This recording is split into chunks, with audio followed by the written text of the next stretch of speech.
everyone. conference will now be Good evening. I'd like to recorded. call the meeting to order. Welcome and thanks for coming to the Town of Ocean Ridge June 2023 town meeting. Kelly, would you like to take the roll, please? I can do that. Commissioner Bessler? Here. Commissioner Cassidy? Here. Commissioner Toyle? Here. Vice Mayor Paz? Here. And Mayor Pugh. Here. All right, can we stand for the Pledge of Allegiance? I pledge allegiance to the flag of the United States of America and to the republic for which it stands, one nation, under God, indivisible, with liberty and justice for all. All right, thank you very much. Are there any additions, deletions, or modifications to the agenda? No, but I'd like to make some comments at the end of it. The approval of consent agenda, I think one of those items should be moved, which is Okay. item number 8. I just got a few questions, so I can either ask them now before we approve the consent agenda or move it to a regular agenda item. Somebody took my pen. Can I have a pen? All right, so you want to move the, Maybe make it, I would, it's gonna be a quick conversation. so number 8, you want to put on, Maybe make it How about- 9A on the regular. I'll just say number 9, we'll make it right before number 10. Yeah, so 9A, 9B. Yeah, Okay. 9A, all right. And Ken, you wanted to add a comment at the end? Please. All right, any other changes? All right, hearing none, can we make a motion? So moved. Second. Motion and second, any other discussion? Hearing none, all those in favor signify by saying aye. Aye. Motion carries. Now, we have Senator Lori Berman here with us today, providing updates on the legislative session that ended 5/5/23. Thank you for coming. Good evening, everyone. Thank you. Is this on? Hey. No, it's gotta be ready. Red? Oh, so, okay, sorry. Good evening, everyone. Thank you so much for having me, Mayor, Vice Mayor, Commissioners. So happy to be with you and give you a little report about what happened in Tallahassee this past year. First, the good news is we passed an extraordinarily robust budget, $117 billion. Excuse my back, all of you. And really, the Florida's doing very well, really good things in the budget. We put almost $11 billion into reserves for a rainy day, so when we're not doing as well. We gave all state employees a 5% pay raise. We put money for Hurricane Ian and Nicole relief. We gave more money for schools, although I think we still should be giving more than we are, but we did give more. We expanded the Kid Care program, which is an insurance program for uninsured children. So we're trying to make sure that every child has insurance here in the state of Florida. We did a lot of really good things on the environment, more money for agriculture, money for the Indian River Lagoon. So overall, a really great budget. Every single person in both chambers on all sides of the aisles voted for the budget. I'm happy to report that I brought home $23.5 million to Palm Beach County for projects, all different kinds of projects, money for sea walls, drainage, money for Palm Beach State College to build a emergency training center, money for FAU for their nursing program, because we obviously have a severe nursing shortage here in the state of Florida. So we're working on those issues. Now for the not so good news. Unfortunately, the Florida legislature, and I'm not part of this, but it happens every year, is we do a lot of preemption. And for those in the audience who may not know, preemption is when the legislature says, we are the only ones who can pass laws on this subject, and the local cities and counties are forbidden to pass any laws on these same areas. And I am very much against the preemption bills because I feel like you, as your local electeds, are closest to the people. And the fact that there's so many people here today is really a good testament to how involved the city is. And unfortunately, we take away a lot of your ability to govern by passing these preemption laws, so very disappointing. I'd like to give you a little overview. I'm sure the League of Cities will give you more in-depth, but one of the things that we did pass, which I did vote for, is called the Live Local Act. And it's to have more affordable housing in the state of Florida because we obviously are in a crisis for affordable housing. I like the bill for the most part. We're putting $700 million more into affordable housing for things that private partnerships, down payments for people.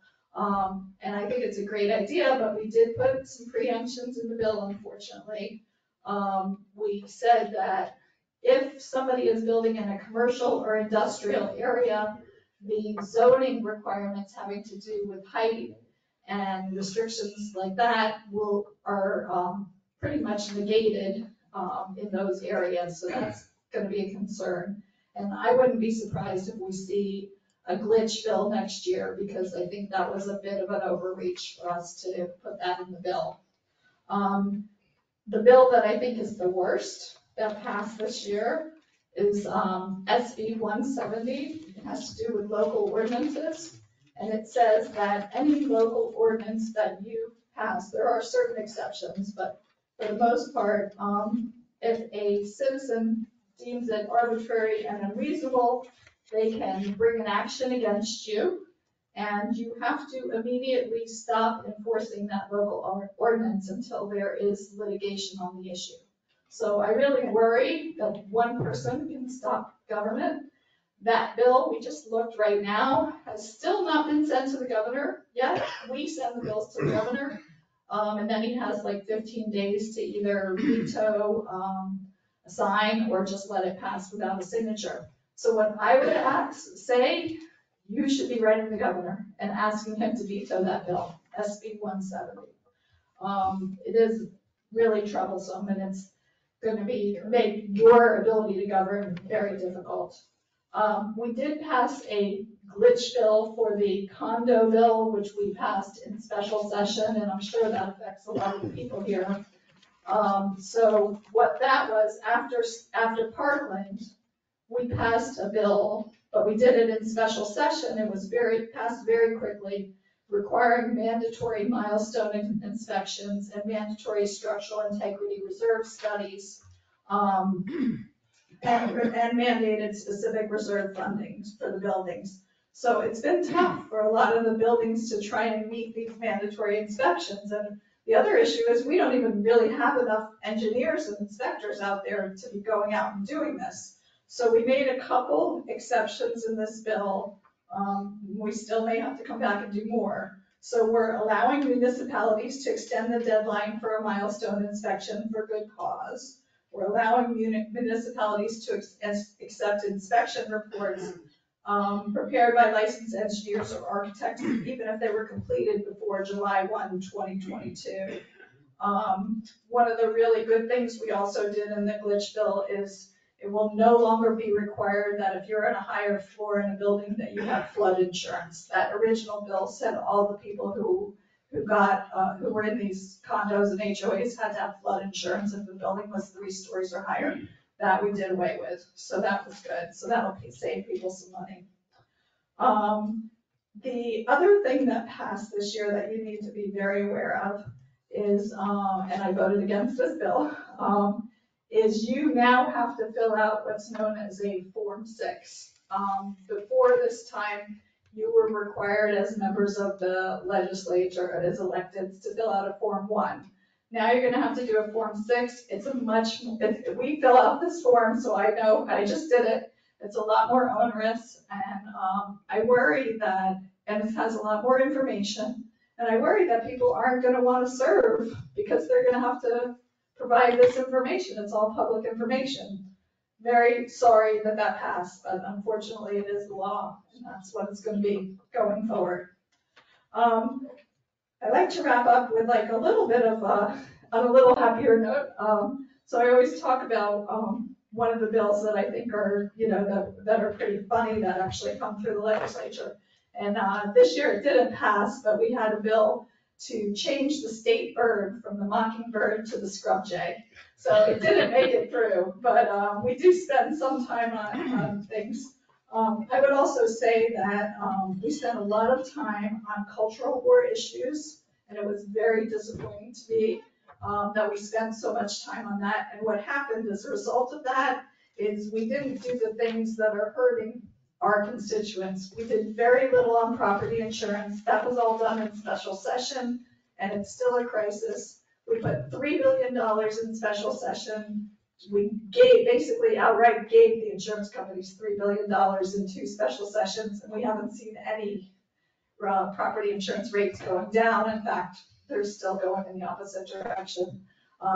We didn't do anything about inflation. Last year, we passed a tax package where we gave people a break on the gas tax. We didn't do that. We did pass a pretty robust tax package this year, but not enough. There's more things I wish that we had done to help our citizens. We have a lot of people who are going to be dropping off Medicaid, and we didn't do anything about that issue also. So a little concerned that we haven't addressed as much as we should, but that's pretty much a nutshell of Tallahassee, and I'm happy to answer any questions that you have. Thank you, Senator Berman. Any questions for Senator Berman? I just had one. What was the $3 billion earmarked for? So it was earmarked for reinsurance, that they could use that money to buy reinsurance in the reinsurance market, and each company was allowed a certain amount of that money. And they just didn't use it? I'm sure they used it. It didn't result in us getting lower rates, but they used it. It's being used. Was the 23 million that you received, is any of that going to go to septic to sewer? I'm not sure if any of the individual ones, let's see, I can look through real quickly. There was in Palm Beach Glades region infrastructure improvements, that's a water utility, that goes to the Palm Beach Water Utilities for 1.5, so it's possible some of those might be that. South Bay stormwater flood control and waterway management, I doubt that's septic to sewer. Some drainage improvement projects, lift stations, we did some lift stations. Campus drainage, yeah, I don't think there was, so the way the septic to sewer works, we have a grant program in the state, and people can apply through the grant program, so they don't normally like to give an individual city or project septic to sewer because they want people to go through the grant program. Got it. Yeah. Is there going to be any mandates coming down? Is there any discussions about that? On septic towns to will be sewer? for? Yes. No, not, it's very hard to do a mandate because it's so much money. I mean, we want to encourage it, and that's why we have the grant program, and everybody understands how important it is, but tough to do a mandate because the money it's very expensive. Thank you. Anything else? Thank you, Senator Berman. All right, thank you all. Thank you. All right, moving on to announcements. Kelly? The meeting schedule for the next month is as follows. Regular town commission meeting on Monday, July 10th at 6 p.m. Budget workshop special town commission meeting on Monday, July 10th at 2 p.m. Planning and zoning commission meeting on Tuesday, June 20th at 9 a.m. Board of Adjustment meeting on Wednesday, June 21st at 9 a.m. All meetings are held in the commission chambers at Town Hall. Town Hall will be closed on Monday, June 19th, 2023, in observance of the Juneteenth holiday, and Tuesday, July 4th, in observance of the Independence Day holiday. And any residents who wish to sign up to receive important town notifications and news through Civic Ready should sign up on the town's website or call the Town Hall for assistance. All right. All right, now we'll open the floor for public comment, please. Public comments over? No, you just started. Oh, just started. Come on, Mr. Ambrose. Go I for want it. to say something brief. You got a mic? When you're ready. He's got a mic, she's got Got a a mic. microphone. Now? Yes. No? One second. Well, We have a microphone we can give, just 1 second. I can speak pretty loud. That's a mic? Good. Turn me around, please. Speak to the audience. Remember, state your name and address for the record. Ocean Ridge. My name is Tom Ambrose. I live over on Hudson Avenue. I first came here almost 70 years ago on my way to Havana, Cuba. And I worked down there 5 years with both dictators until I got run out by Castro. And I'm probably one of the oldest property owners in Ocean Ridge. I am the oldest, I think, on Hudson Avenue where I live. I bought 50 years ago. When I bought 50 years ago, there were only two houses on Hudson Avenue. It was a shell road, like a shell road made out of seashells. 1973. It was full of land crabs, wild Australian pines, and banyan trees. And I even killed 2 pygmy rattlesnakes on the property in 1974. I'm a World War II veteran. I was drafted at 18 in 1944. And in the war, I was told to shoot on sight. Well, I'm leading up to something when I say shoot first, rather. Down with the hurricane season on us, I trust our Public Works Department will walk the alley or check the alley behind my house. There's only 2 alleys left in Ocean Ridge. One between Ocean Avenue and Hudson behind my house, and one between Ocean Avenue and Coconut, right over here. I'm kind of confused here. Anyway, because having lived here, I built the house about 35 years ago, although I bought the property 50 years ago. I've been through many hurricanes and tropical storms, even tropical storms that put us out of power because of fronds and tree branches hitting the power lines. So I hope that our Public Works Department will take a walk down my alley and coordinate if necessary with FPL on trimming the trees if they need trimming. I only have 1 coconut on my property. It's only about 30 feet high or 20 feet high. It's on the street, has no coconuts. Anyway, yeah, I told you about my drafted in 44. I went to Cuba in 1956. And there were only 2 houses on Hudson when I bought. One on the canal and one on A1A corner Hudson on the northwest corner. There's a big modern house there now. And I didn't buy a house on the beach. I could have bought a beach property for 40 or 50,000. We paid $13,000 for our half acre on Hudson Avenue. The lots were going from 10 to 15,000. Beach lots for 50,000. We already had a house in the Bahamas. We built in 1960 a beach house on the east end of Grand Bahama Island. And so I didn't need two beach houses, so I just bought one in the middle of Hudson. Anyway, Dorian got us. In September 2019, Dorian took our house completely out. We had 225-mile wind gusts from Dorian, and we had a 15-foot sea surge. We have no more house left. We have walls left because the wall is a natural stone house built out of native stone, and the walls are a foot thick, so we can rebuild. Except I'm pushing 98. I'm not sure I want to rebuild. Anyway, that's my story.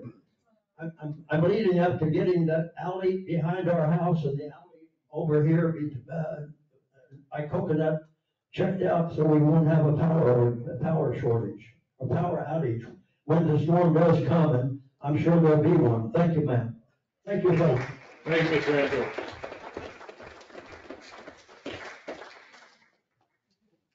Yes, ma'am. Any more questions? I have some business cards here.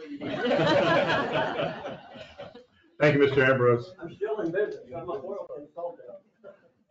Petroleum consultant. Anyone else, public comment? Worldwide. That's why we're in Cuba looking for oil. Yeah, thank you, appreciate it. Thank you. Terry Brown, Harbor Drive South. We moved here 32 years ago, and my mother, who was been here for, well, she's dead now, but she lived in a house in Lake Worth for 57 years. She told us that Ocean Ridge was too primitive to live. because it had no-see-ums, mangroves, mosquitoes. And we said, that's where we want to live. And we have nature all around. In fact, that's what our property was advertised by the realtor, as nature all around. And we kept putting more of it around there. You can't find the house much when you go by. But anyway, it's a great place to live, even with the no-see-ums and mosquitoes. But one of the things is not great about it is the flooding.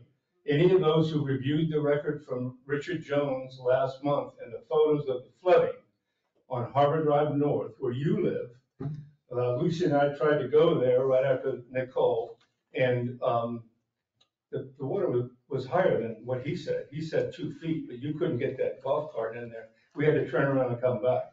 The reason why I bring this up, when I looked at the budget, there's not a single thing in here about, I know you're gonna do another budget thing later, not a single thing regarding improving the flooding in this town. No pumps, no catchment areas, no elevated roads, no improvement on the swales. You can't sit around, without this happening. You're trying to market this place as a luxury place to live. No one's gonna wanna live there if water's coming in their front door. I mean, it's really bad news. And my recommendation is that you do a planning for it. And I've brought this up before. And don't let that boat go by. The police are gonna need that boat to get around in floods. You. Yeah, or whoever else needs to get around and rescue people, because that's gonna happen. The other thing I wanted to mention, and I have about a minute for this, and I hope that you'll forgive me if I go over, but you did a fantastic wipeout of the boards, the planning and zoning, and some of the members of the Board of Adjustment. Now, there's no question that you had the authority to do what you did under the charter. But in my opinion, the way it was handled was not a good way to handle it. I don't think you, and you correct me if I'm wrong, did you ever thank Mark Marsh or the other members for the years of service? Did you personally thank them? Did you send them a letter saying thank you for your service? We personally thanked them here at the meeting before the meeting. You thanked the people who applied. No, that's not true. That's true. Read the record. Listen to the record. I said, thank you to your service, Jeff, when we were there. Also, what's your next, keep going with your next. And also, one more thing, there is a capital projects fund, Terry, that you didn't look at. And their capital projects fund, there actually is a capital project fund that we're funding for redoing the North Harbor Drive. Yeah. For the drainage there. So there are items in the budget Yeah. that we're gonna be looking at that are for drainage. I didn't see that. I know. Now, That's why I mentioned it. so it needs to be clear to the residents about what's going to happen. Well, once we go through the budget meeting. So you're saying you thank the people who served on that planning and zoning for 50 years? Yes, I did. You thank Mark Marsh? Yes, I did. Okay, because there's a lot of complaints, Jeff, about how that was handled. I'm sure there are. Mean-spirited. Sometimes It change. really was, People in my opinion. The only person you got here that knows what she's doing on the board is Betty Bingham, who's 93, and she knows how to vote, and she knows the rules. Thank you. Thank you. I got her beat, I'm I know. She was listening. Yes, ma'am.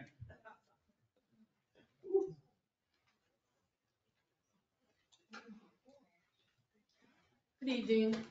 My name is Denise LeBlanc. I live at number 12 Ocean Avenue. And I'm here to urge you to please be aware the recent torrential downpours are cause for alarm. And I am hopeful of action on your part. During the recent deluge, in fact on Saturday, the 3rd of June, my property was flooded as the water, naturally seeking its lowest level, poured into the north side of my property from the alley between Ocean Avenue and Coconut Lane. It rose to a level within less than an inch from the little cottage behind my house, almost coming in the door. And when I checked out in the alley, there's a drain, there are a couple of drains in that alley, none of which seemed to have been maintained because it was a swirling mass of debris and the overflowing water was going right into my backyard, a veritable moat. On the south side of my property facing Ocean Avenue was also flooding, since the storm drain was blocked by debris that had rushed toward the drain from the entire street. So I'm here to ask you, how are these drains being maintained? Currently, they're clearly dysfunctional. And I'd like to know of our town's specific plan for flood mitigation on Ocean Avenue and Coconut Lane. With no less than 4 approved elevated construction sites on Ocean Avenue, I am now at the lowest point for drainage. And the excess water is my big problem. This is simply not sustainable. And with hurricane season upon us, I strongly urge you to take action before my home is uninhabitable. Thank you. Thank you. Well, you answer that question, Ms. Town Manager. We have the Line Tech doing the drains. Line Tech does do the drains, they maintain them. As for drainage projects on Ocean Avenue is an FDOT road. They maintain the retention ponds on the north and south sides of Ocean Avenue. And By the bridge? by the bridge, yes. They currently have a permit in front of the town. They want to make the drainage pond on the south side of Ocean Avenue a wet pond. They're currently designed to be dry ponds. They do not function the way they are supposed to. There is blockage issues that FDOT is required to maintain, which they do not. We have been arguing with FDOT for quite some time about that. A lot of their drainage does not work, as we can see on A1A in other areas. We finally got them to fix the area along Anna Street last year. We've had communication with James Poole, the district engineer, just over the weekend. One of the residents have been emailing him directly, again, about Ocean Avenue, about Coconut, about Harbor, all of these issues. Biggest challenges are those large retention areas are FDOT's responsibility. We can't go in and do anything, but we are on top of them, and they do currently have plans to make improvements, at least on the south side. Could I ask you a question? Certainly. What sort of maintenance is happening on those drains in the alley? Because I believe I'm the only one performing maintenance, which involves pulling the weeds away from the grates of the drain. I've never seen anybody out there doing anything. Line Tech comes out, I believe, twice a month, goes through, makes sure that there is no debris in the line from stormwater bringing things in, and so they run things through to make sure that they don't get clogged. I don't know whether they pull weeds around there, but they do make sure that they don't get plugged, make sure that there's not debris that covers them.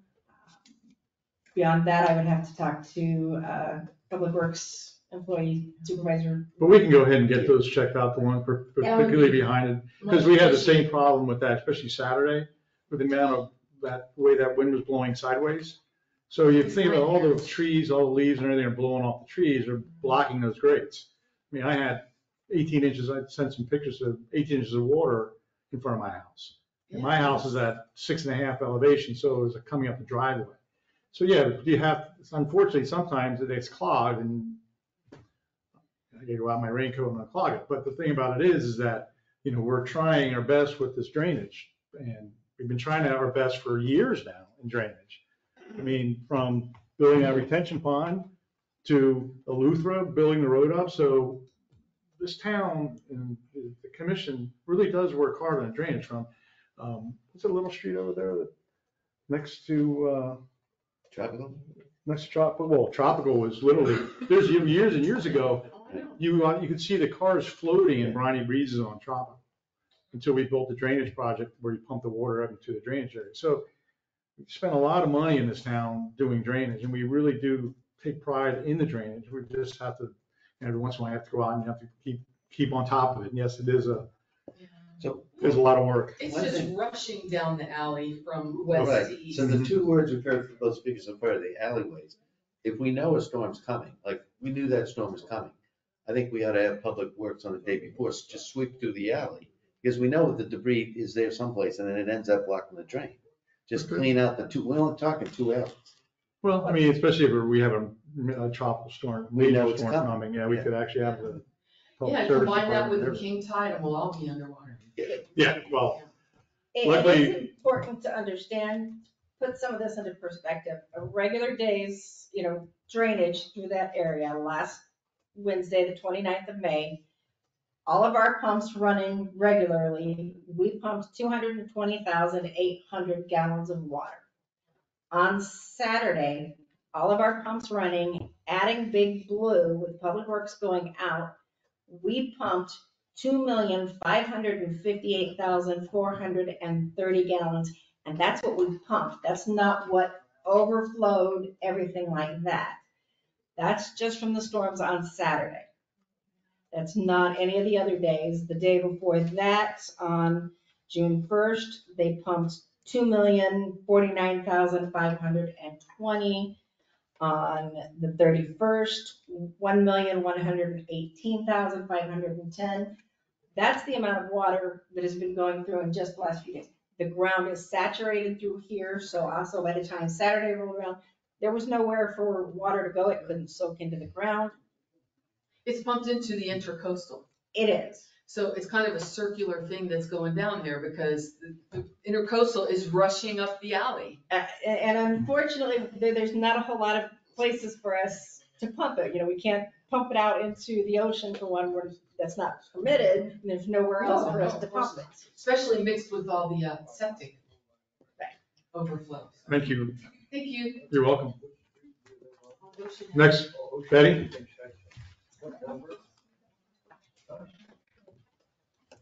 Betty Bingham, 1 East Ocean Avenue. I have two things. Number one, we have more than two alleys, and I can deliver tomorrow. The argument we had, Ken will remember it, or not abandoning the alleyways because we would need them for drainage and sewage, right, Ken? And there's more than two of them. I will give you all the information on that. Number two, Wayne is building a lot of high rises. We're going to have a lot of traffic coming over the beaches. This is the second time that a person on a motorbike, I had my back to him, I didn't see him. If I'd step back, he would clobber me. We've got to stop motorbikes from being on the sidewalks. I mean, we need to really put some heavy fines in. The only way to make people listen. I stand and watch people, they look at that 30-mile-an-hour sign and they speed up to 45 coming on Ocean Avenue. And the way to make people abide by your rules is to have the commission plan some really heavy fines that we can increase our police department and all have a happy life. Thank you, Betty. Anyone else for public I was comment? thinking the same thing. You gotta come up. Yeah, say your name and address for the record. Well, you want to talk, that's about number 10. Well, I was gonna say, I was making comments about 6273, it's number 10, do you want to say? yeah, wait for, Okay. yeah, if you're gonna talk about something that's on the agenda, go ahead and wait for that time. Mr. Belmonte? Thank you. And that's one of the things I want to say, thank you, and I see some, I don't want to say old faces, but Definitely old. experience here. One of the things that we do with the drains, just to bring that up, is we take the reflectors and put them in the drains. Because as soon as it starts raining, all the water goes into the drains, brings all the leaves with them. Before you know it, you're up to your knees in water, and nobody knows where the drains are exactly.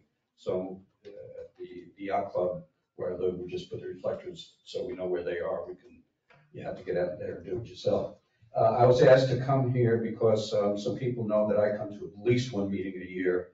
And they said, well, since you're there, can you take our complaint to the board? And I said, okay. So this is through me and not from me.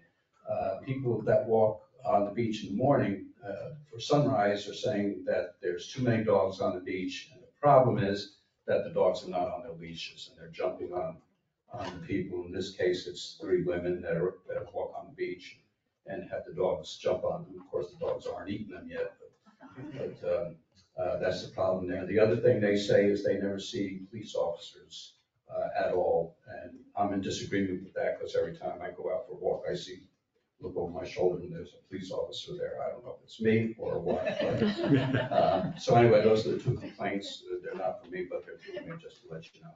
All right, thank you all again. Anyone else? Okay, thank you very much.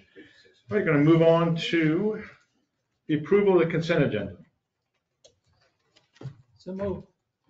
As amended. Yes, as amended. Second. Approved on second. Any other discussion? Hearing none. All those in favor signify by saying aye. Motion carries. All right, moving on to regular agenda item. We're going to go ahead, Yeah, there's Steve, nine talk about the Right, the John boat. unapproved John boat. So I just had a couple questions. How does this gonna actually work? Like, what is this going to be used for? I think everybody described it, the flooding, it's insurance, for flooding, for hurricane, to get to residents that we can't get to.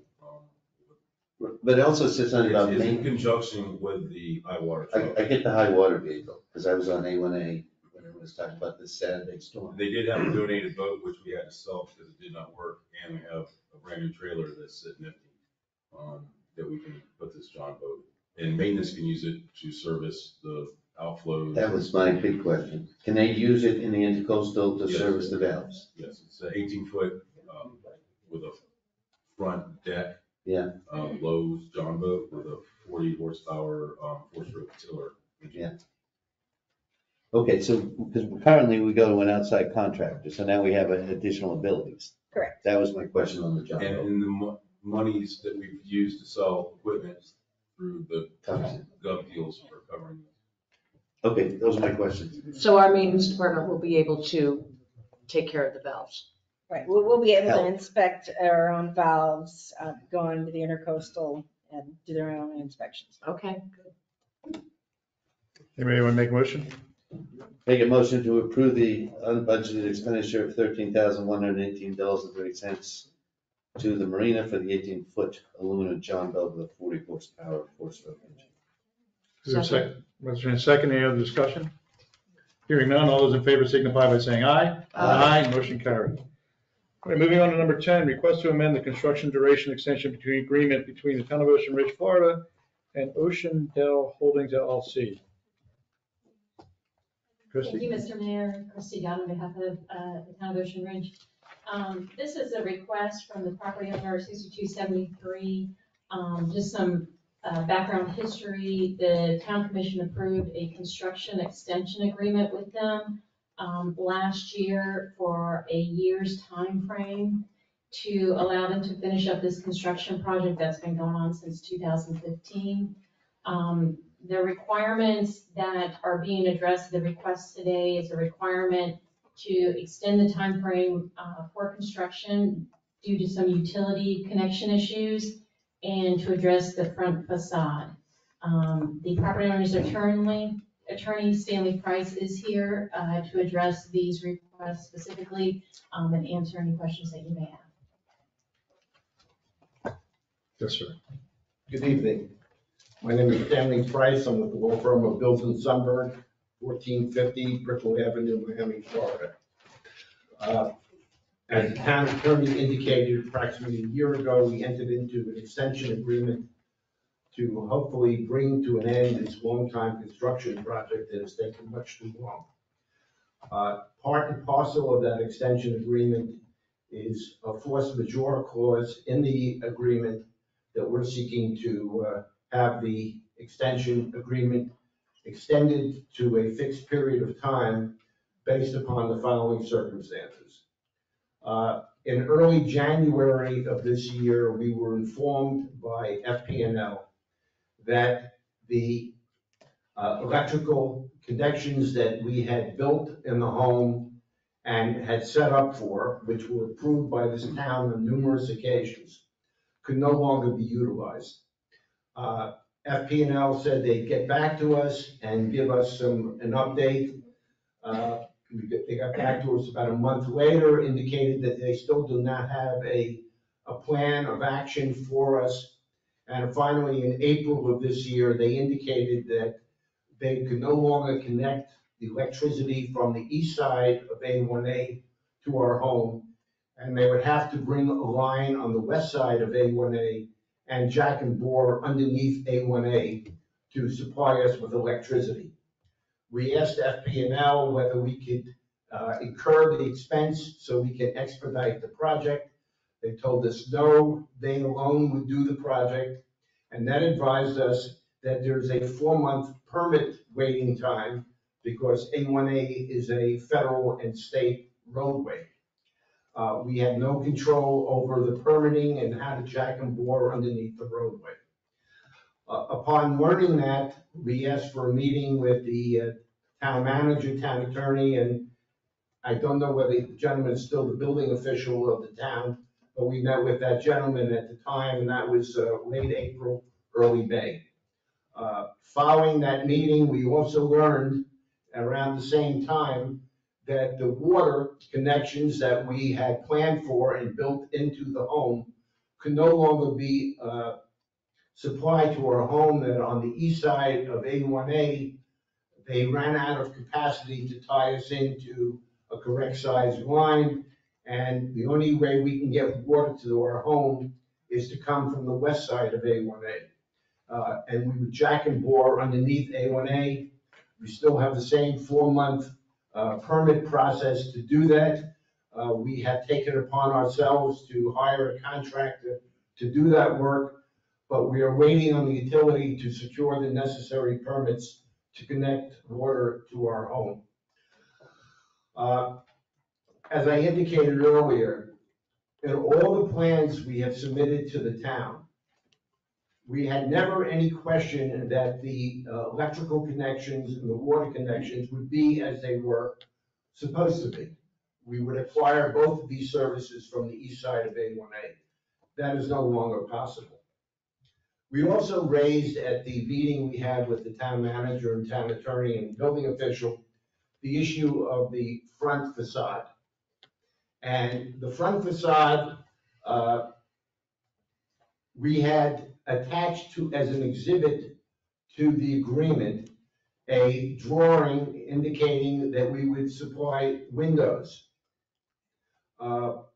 We met all of the physical requirements of the town code in regard to the articulation on the wall, and the wall does not lead to any habitable space. So we asked at that time, could we then invoke the provisions of figure B in that section of the code, which is entitled a blank wall, which is what we have in front. That still requires articulation of meeting minimal requirements. And we had submitted a new drawing to the town over a month ago showing that these window areas will be shutters. So if anyone driving by the property, and the wall is recessed into our property, would see a series of windows on the wall, which would be shutters. We were informed that that was not acceptable to the town manager, and she wanted traditional windows in that location. We have no problem putting a piece of glass behind these shutters, but it doesn't lead to any habitable space, and it would not cause any benefit to anybody in this town to have us put a real window in that area when articulation of the shutters would be meet the spirit and intent of the code. We have worked very hard with the town, and we appreciate their cooperation. We've been able to complete most of the work on this home without the benefit of any generators, whether it be portable or anything. We have not had a true utility to the property. We have limited electricity. Without electricity, we cannot install the flooring, which was bamboo flooring. We cannot install the cabinets in the kitchen because of the humidity being on the ocean. We ask respectfully that you permit us to invoke the force majeure clause, and we would agree that during this period of time, there will be no residency in this house whatsoever of any kind. We will not have any beds in the house. The only ones who go into the house would be the owner, or if we do get partial electricity, we will put in what we can without worrying about warping of the wood and other material. We appreciate your cooperation. I have our construction manager here who can go into more detail if you need more detail in regard to the technical requirements of what we have to do for electricity and plumbing, but I will tell you, it's already cost us close to $100,000 just to make the interior changes to set up for the bringing of electrical and water to this house. Thank you. Thank you. All right, let's hear from the public. Any public comment? Mr. Kramer?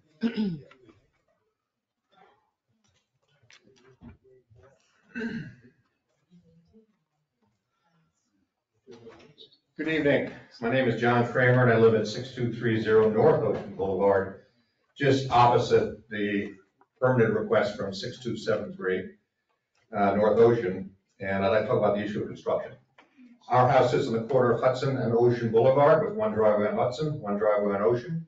I'm also concerned about the amount of parking that construction is being done, particularly for this particular residence, but all parking is happening on Hudson Avenue.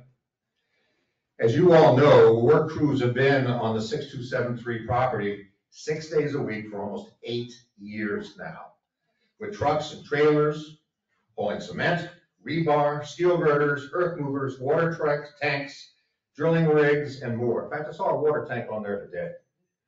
At one point in time, Hal Hutchins did ask for many cement trucks to be staged off island, but that practice only worked when he was on duty. We have had to constantly call the Ocean Ridge non-emergency number to report tractor trailers blocking our driveway on Hudson and backing out onto Ocean Boulevard with no flagman present. We have watched the house at 6273 frequently change its design. First there were windows, then they were cemented over, then there were windows again. Now they're not going to do windows, we're going to do fake shutters. I really don't understand the logic that's going on here, nor do I think we've been told the full truth. The latest letter from the lawyers said that they are waiting for approval to connect the electric and water supply to the electric pole which sits on our property. I was told by the foreman that FP&L's boring truck is too big to maneuver on their little bit of lawn or dirt right now in front of their walls and drill under Ocean Boulevard. So they FP&L cannot connect the electrical pole that sits on the edge of Ocean Boulevard on our property. I can't wait to see how this process goes, but I predict there'll be serious issues for those of us who live on the west side of A1A. I would like the town engineer to review it if possible and make sure our power and water are not unimpacted on the west side of A1A. I'd also, for Hudson, I want to make it clear that there are no parking signs on Hudson for a reason, or at least we thought so. Hudson Avenue should not be used as a parking lot for oceanfront construction, as it creates dangerous exits to and from and onto Ocean. This literally just happened, and there was a neighbor at 627, the neighbor of 6273, number 6275, was quoted in the paper this weekend saying he's going to do a great deal of construction to remodel his house to accommodate his 6 children. That's fine, that's their right, of course. But I'm afraid they're going to be parking again on Hudson because their driveway is very small, very narrow, and won't accommodate any trucks. I think the town needs to come up with another plan, which could be staging off-site or something else, to make sure that trucks just are not proliferating on Hudson Avenue as well as Ocean Avenue. I think the town should vote no on the permitting extension, and this job needs to be buttoned up now. No more extensions. Thank you for your attention. Thank you. Any other public comment?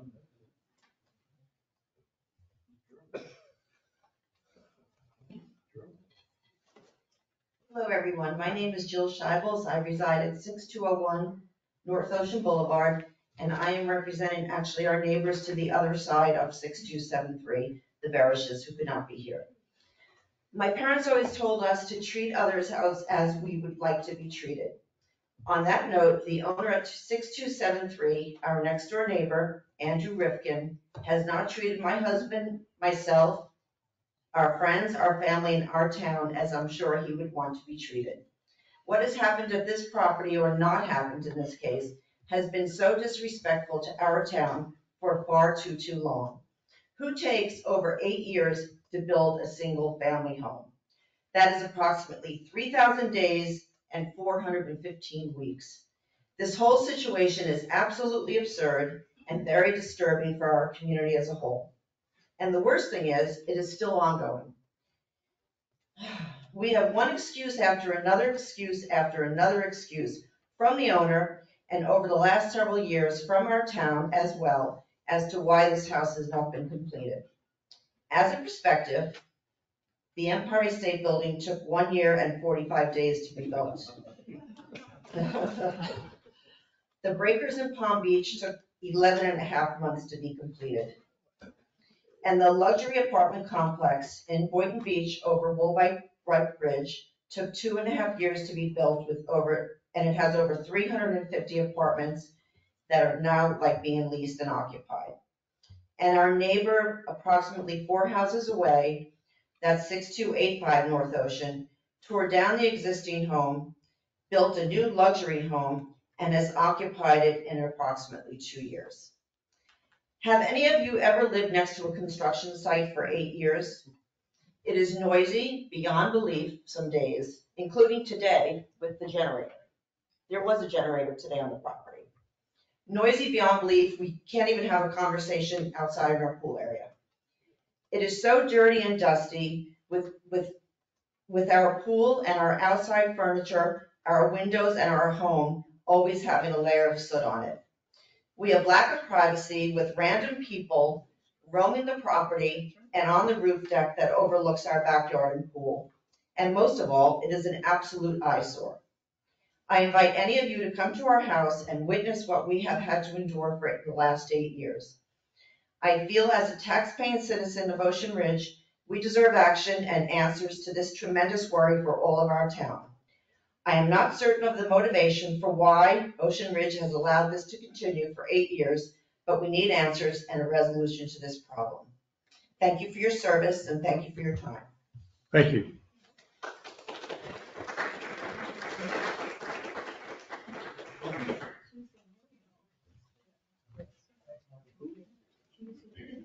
John Shivels, I'm Joe Scavanaboy, 6201 North Ocean Boulevard, Ocean Ridge. I'd like to start off with the presentation to everybody a little bit. And if I have Kelly put up the first note, there is a stamp from the town of Ocean Ridge approving the plan May 5th, 2015. The next one, Kelly, is a copy of the full set of plans, the office copy, all approved, 5/15/2015. Congratulations on the 8th anniversary. 6273 has been a project with multiple variances that never have gone before the Board of Adjustment. In the next one, in the lower right, you'll see the original plans for the house that had windows and doors that were 15%. It had articulation. It had an 8x16. There were overlaps, and there was no more than an 8x16 overlap element. The lower left is what was proposed in the agreement that was done a year ago. I have reviewed the town plans, and there are, I have reviewed the town memos. There's 3 letters or memos in the file from 2019, when this pyramid was first proposed, asking for articulation of windows. That's 4 years from now, still haven't gotten it. A year ago, we asked for the plans. I came before council in February. I asked the town attorney what was the condition of this. She was not aware that the plans had not been filed. I talked to the running guy. He'd been asking for them for 4 months. They were filed in May. Why would this applicant, it took 10 months to submit them. I just asked, if you wanted shutters, you should come to the Board of Adjustment, just like any other taxpayer does in town. If you want something different than the code, go to the Board of Adjustment. The second item that I'd like to talk about is lot coverage. Okay? The lot coverage in the plan submitted to the town has, the town zoning ordinance requires 32% coverage. The applicant has submitted 31.9% coverage. He shows the pyramid in the front at 131 square feet. My visual observation after 50 years in the building and development business, this has got to be somewhere between 350 and 400 square feet. It appears to be 50, 60 feet long, 10 to 15 feet wide. It's not 131. None of the plans have the dimensions of that pyramid on the outside. I would ask that that be looked at because that's part of building coverage. The second item is, back there, if you go back, the second item is On the north and south part of this structure, there's a wall. The wall is 12 feet high. It's not a wall, it's part of the structures defined in the town. It's 1 foot, it's a foot deep, and it's 12 feet high. That's not included in coverage in the calculation. The third item that I talk about is there is a, we can go to the next pictures, Kelly, just to show. That's, I want to go back. That's the front before the pyramid was built. If you look at it, on the left, you got 3 openings, non-bearing. That was part of the window system that was used in the prior application. You have that on the right side, and you have a grade beam in the middle. All of the concrete blocks in the middle can be adjusted and torn down for windows. We have an ordinance, 15% windows and doors, not shutters. Okay, if we go to the next one, there's the existing pyramid. Next one, please. Now on the, this was sent to me by Beth Barish, my neighbor on the other side. This is either a filtration system, a heating system for the pond. It's built outside the building. It violates coverage. You know, in coverage, the ordinance says anything over 3 feet is supposed to be included in coverage. This thing is more than 3 feet. It's fixed, it's masonry. Not only does it violate coverage, it violates setback because you're supposed to have a 15-foot setback. Next picture. It's another picture of the same item. Okay. Now, can you back up a little bit? I'm not going to hurt you, Kelly. Just come back. Another one. Another 2. Next one. Okay. Now see this drawing here? You have a pond that's been built for quite a while, around 6,800 square feet in the middle of this house. We have an ordinance that swimming pools at grade level are not included in coverage. This pond, parts of it are over 8 feet above the grade outside. How is this improved? Damn if I know. You can see also on that drawing where the pool equipment is. It violates the setback and coverage. Next item, there's no pictures to that, is maximum height. In the RSE zone, you're allowed 2-story. Okay, the applicant had 5-car garage. He changed that garage and converted one of them into a movie studio, so you can watch movies.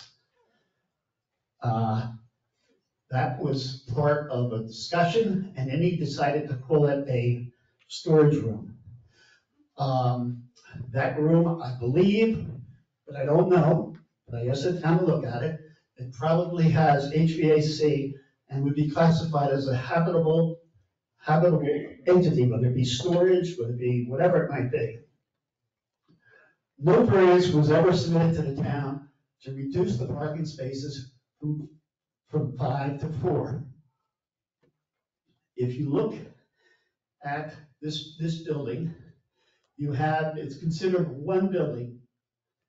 You have a grade beam, or let's say the elevation at the bottom of the, let me back up. The 2-story house is limited to 24 feet from the grade to the grade beam above, from the ground to the grade beam. You're allowed 36 feet for articulation, whether it be an angled roof, or whether it be a facade of something. In this house, you have the lowest elevation is 8 feet, which is down by the garage. It was considered one house. The top of the roof deck is 48.8 inches.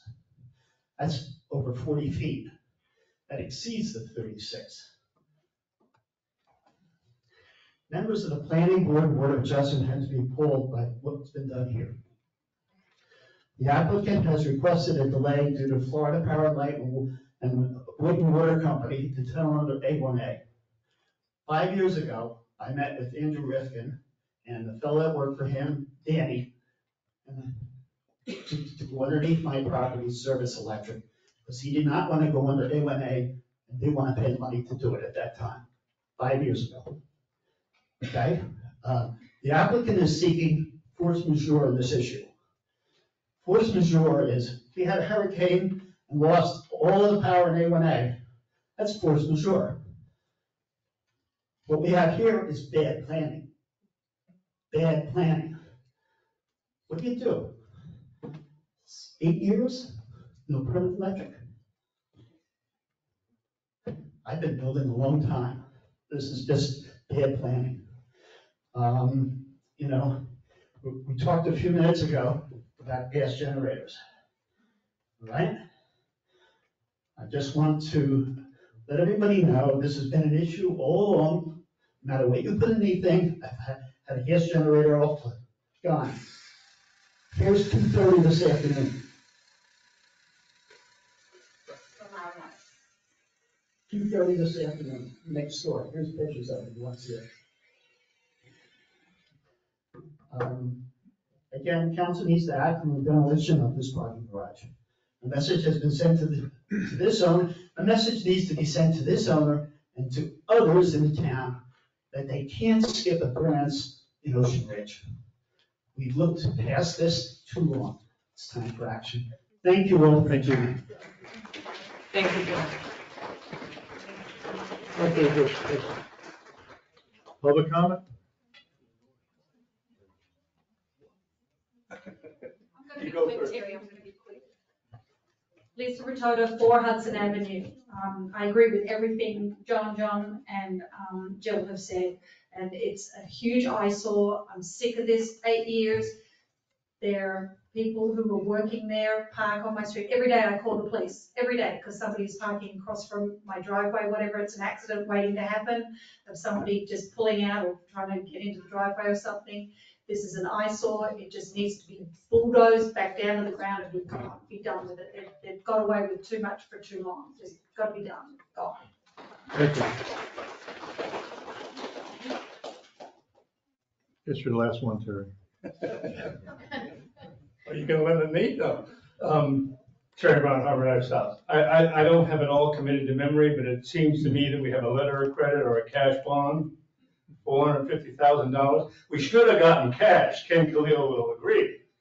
We could, with all these violations, I know there'll be litigation, that'll make some people unhappy, but this structure has so many violations, it should be ordered torn down. And you got the bond to pay for it. Victor Martel, 46 Harvard Drive South. You know, this is a fairly new commission, and you know, I don't hold you accountable for any of this, but I just have a really quick question. How in the heck did this thing ever get approved? I guess what? The planning and zoning, the people that Terry seems to speak highly of, some of them were on here.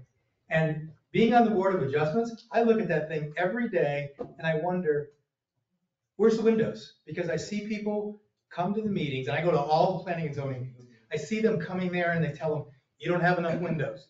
You don't have enough windows. I don't know about anybody else, but I don't see any windows in the front. And as far as I'm concerned, that's a concern because we want to keep this, you know, if you look at all the ordinances, if you look at everything, the town, everything that is written in this town, it has to fit into the character of the town. I don't think anybody sitting there or out there thinks this home fits into the character of our town.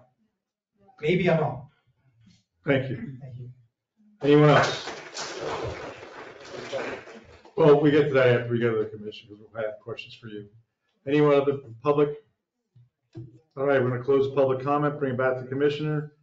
I'd like to hear the response first. You want to hear the rebuttal? Yeah. All right. The rebuttal. Because I'm curious. Thank you.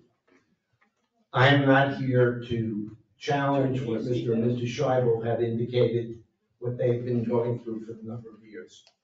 But I will challenge the fact that a lot of convenient facts have been omitted. Today, the reflecting pool area was pressure washed, which anybody in this town could do.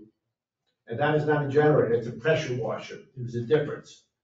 Number two, Mr. Scheibel challenged this agreement in court. He sued the town, and he didn't sue my client, he sued the town. On 3 separate occasions, all 3 of his lawsuits were thrown out. And why were they thrown out?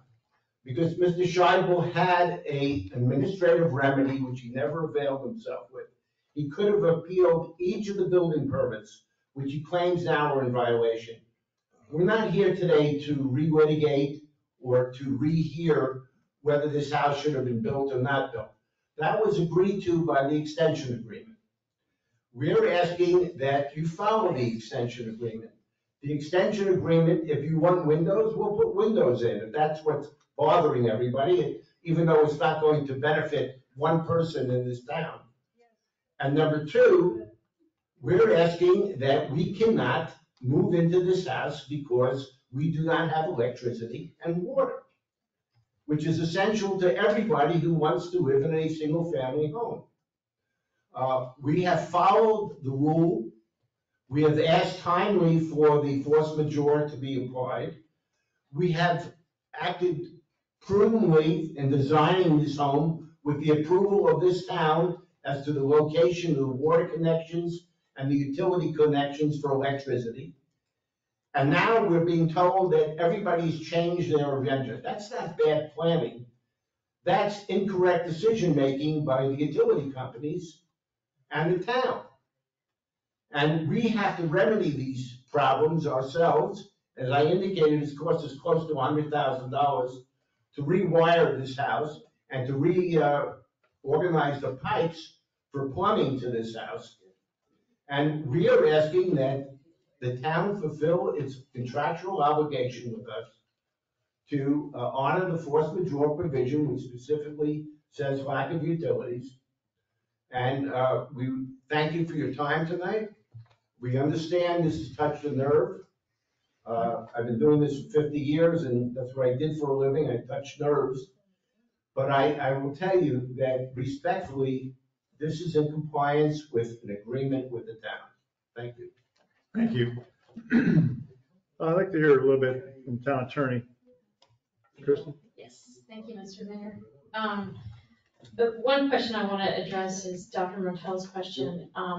The original development approval was before planning and zoning was established as the town's architectural review board. So it didn't go through the same analysis that you see now that properties go through. The issue with the front facade is that the town code and per the agreement, there's 2 requirements. There has to be the 15% coverage of doors and windows on the front. The second requirement is substantial articulation. So between the doors and windows, you can also have building jogs, you can also have shutters. Those types of things all get added into the substantial articulation requirement. And under the code, you look at the design on the front to make sure there's not really big open blank wall spaces. And that's what the 2 requirements are, so that the front facade looks like somewhat uniform throughout town in terms of having doors and windows and substantial articulation. We took those provisions from the code because we knew when we entered this agreement that there was a concern about the front facade not meeting code. We specifically put those in the agreement so that this property owner would agree to it, and the exhibit to the agreement was approved by the town's prior building official in terms of meeting both requirements. There's windows and there's substantial articulation. So the exhibit was signed off. Now what they've submitted is just to have the shutters, which really only complies with the substantial articulation. It doesn't provide the window and door covers that's required. So that's an issue. Utility connections, I leave the facts up to their attorney as they presented them. Certainly there could be counter arguments that maybe it was poor planning. Most of these issues are somewhere in between.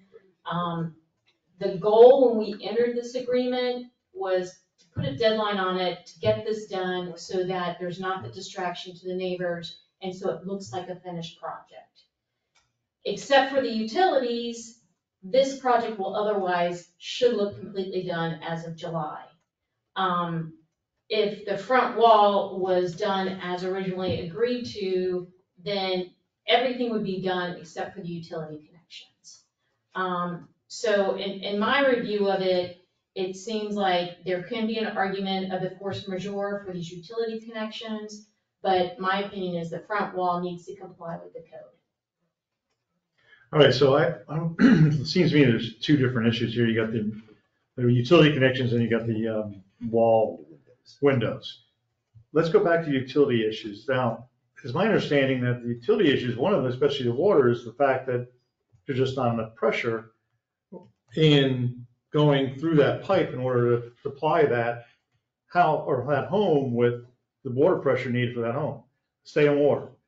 So if I do a linear thought from 5/5/2015 until now, how many homes were built during that time along the ocean that would have utilized the east side of that pipe in order to supply the water there? Because the water pipe is on the east side, correct?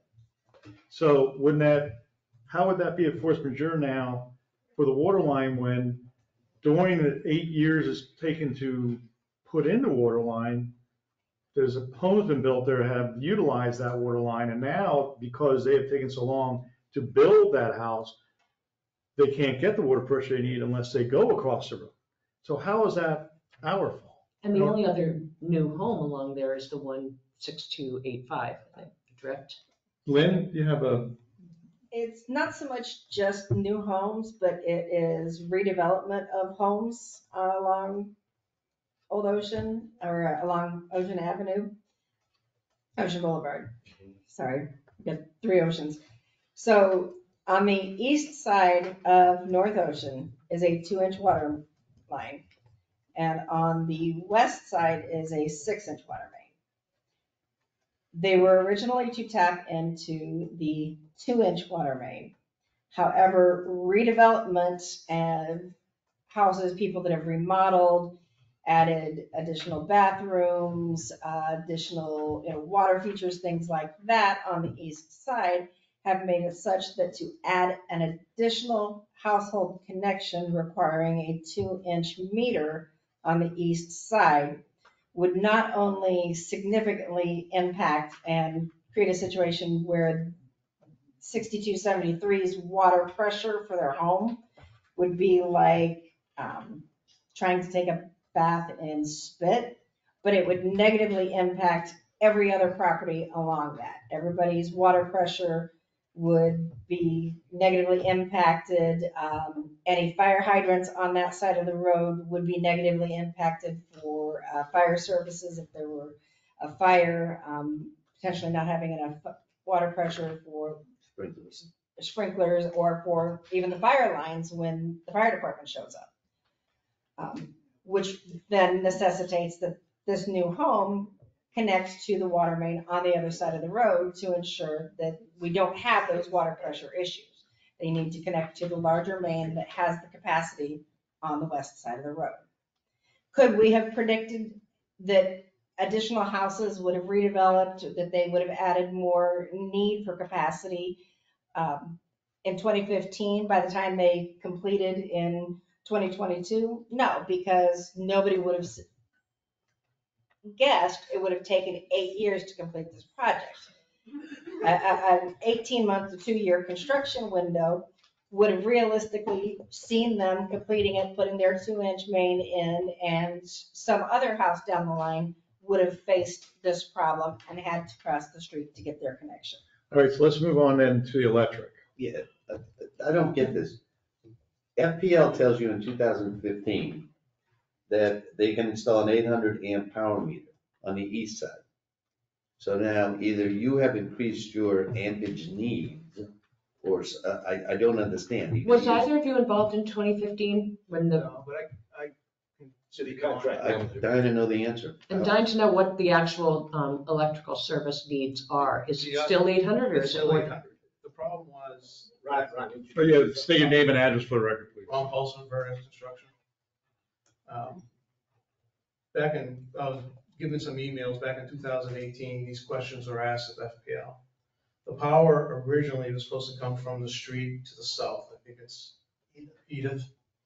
So there's 2 poles on Edith, one closer to the west. The furthest one to the east is the pole that was supposed to provide power to the home. Underneath that driveway, there's an easement of that south home. So 2018, all the questions were asked, FPL said, yep, you guys are all good to go. January 12th, they came out to put the meter on our home. The meter setter said, we got issues. So FPL over the time, there isn't enough power coming from the east side, the west side of Ocean to that pole to feed the home anymore. So what they. What changed? You see what I mean? In the original plans, FPL looked at what your desires was or needs and said, we got enough. Right. And now you're suddenly saying, this year, you don't have enough. So that indicates you either upped your ampage needs. And we'll never get the answer from FPL. When they came out to set our meter, they realized it was another issue. We have a 200 amp temp power meter. Their wire size was incorrect. What do you explain? The service wires. The service wire was a 4-aught aluminum. They can't handle 800? Can't even handle 400. So they have issues underground with their power. And that's when they went into their seclusion, they had their meetings, and they came back and said, from now on, any home with over 400 amp service will have its own transformer. How many homes are over 400 amp service? Do you, generally, percentage? In our area, I don't think there's many, but if you go north on Ocean, all those big houses up the street, if you realize they all have their own transformer, because they're probably all over 400. Yeah. But right around us, I bet most of the homes are 400 or less. We're probably the only home that has an 800 amp, but the 800 amp has always been on the print. But when I was there the day the guy came to set the meter, I could tell by the looks on his face, and then when they came and had their meetings later on, they would look and they'd go across the street and talk. There is not enough power on EDIF to feed the home. So what has to happen is the switches on the west side have to be changed out above air. That design has been completed. And then there's a design that will be done for our transformer pad that will be on Mr. Rifkin's property. The property to the west, those homeowners, FPL is not going to do a directional bore on their property. We've already contracted with a boring company. They're going to do it from Rifkin's property. So that bore, as well as the water bore, will be done from his property across the street. So there'll be no effect on. Can you do that without the FP&L permitting? No, that's the thing. It's a state highway. You have to do a directional bore on a state highway. You cannot do a ballistic bore or a jacking bore. It has to be a directional bore. So you have control over that bore so nothing comes up into any other pipes under the ground, but their biggest concern is to come up into the street. So from your professional perspective, what Mr. Price was saying before is that you can't put the flooring down, you can't put the cabinets up, you can't do anything without air conditioning, which requires electricity. So that is not a fully completed home or a substantially complete home. It's going to sit there and then all the construction is going to come back. Mr. Rifkin has given me, the cabinets are coming in next week. We're going to go ahead and put them in, even though they're probably not going to survive. The bamboo flooring that was going on the second floor is not going in. We changed the tile, which is coming in this week. It came through customs last week, and we're going to tile the second floor. The second floor and all the levels of the multiple buildings on the site were all supposed to be bamboo flooring. So that's gone away. It's downstairs in the storage room, and we're going to tile the second floor. So the inside of the house, like all the vanities are in, all the bathrooms are tiled. Once we tile the second floor will basically be done. All the doors, interior doors and trim were probably about 85% done when we took over the home. So they're all going to shrink up like no tomorrow once the house gets under air. So if you didn't have that utility problem, how long would it take you to finish the house? We would have been done in time, other than this front of it. You wouldn't have been done in time because you just said you still haven't put tile on. We would have put the wood floor in if I had power and gym. We would have been under air. The biggest problem is the house can't get under air. So can you comment also on this media room that's now at ground level where a garage? I can only tell you what Mr. Guy, on the plans that were given to me originally, it was a media room. Mr. Guy said it cannot be a media room. I guess the agreement was it wouldn't be, it was just going to be a storage room. But it is a media room. No, it's a storage room. There's nothing, It's not air conditioned then? There is, I'd have to see where that vent goes to be. There is one vent in that room. I don't know what it's gets flooded down. So that, we use it as a storage room for us. And how about the concrete or the block pad on the north side of the house where all that equipment is? It's in the setback. Did anybody approve that? Where the transformer is going to go. No, where the pool equipment or whatever it is. Actually, on the plans, it has it closer to, on the approved plans that I have, it has it closer to the property line of the adjacent owners. We have pulled everything up against our building. All the condenser units on the approved plans are supposed to be out on pedestal. The reason they're up that high is because of the floodplain. We have to be that high. Right, but they wouldn't have been built close to the property owner. They would have had to have been outside of the 15-foot setback. The pool equipment, we just went through a variance on the Zanks house. Go ahead. No, Zanks had to get a variance because they were within 5 feet. Pool equipment has to be within 10. So But the thing is, but here's the thing about that equipment. If the property was completed before 2 years ago, that state statute that came out lifting it up to the finished floor was instituted 2 years ago. So if the property was finished prior to that, you wouldn't have to have this piece, the slab sticking 3.5 feet up in the air.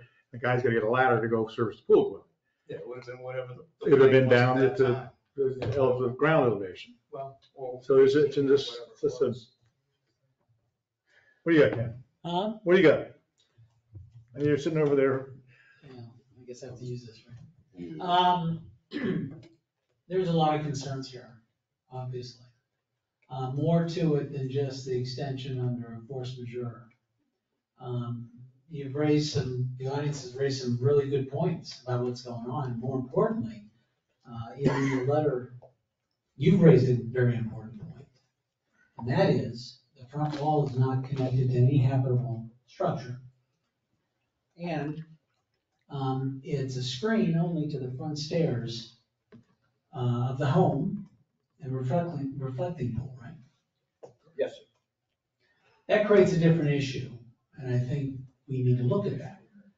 You know, I've been here long enough to know, and I'm listening to some of the comments earlier, and you've been here long enough, things come around again.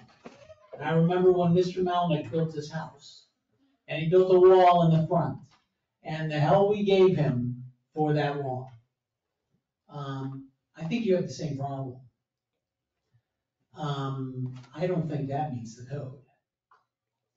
Because if it is a wall and it's not a habitable structure by your own admission, then that may fall within, I'm not sure, but that may fall within a different classification. So the windows, if there's nothing there and you're saying that there's nothing there, so we can't put it in a window, then it's just a wall. There is And so it's a front wall. Well, does that meet the code? And I'm not asking for you to answer that question right now, because I'm going to continue on. That's an issue for me to at least look at. Maybe too late, I don't know, but maybe not. I think there's enough that has gone on that warrants a different inspection.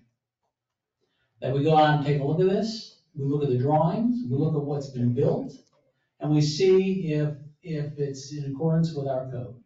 Because this agreement says that you're gonna be building this within the code. So we need to make sure that that complies.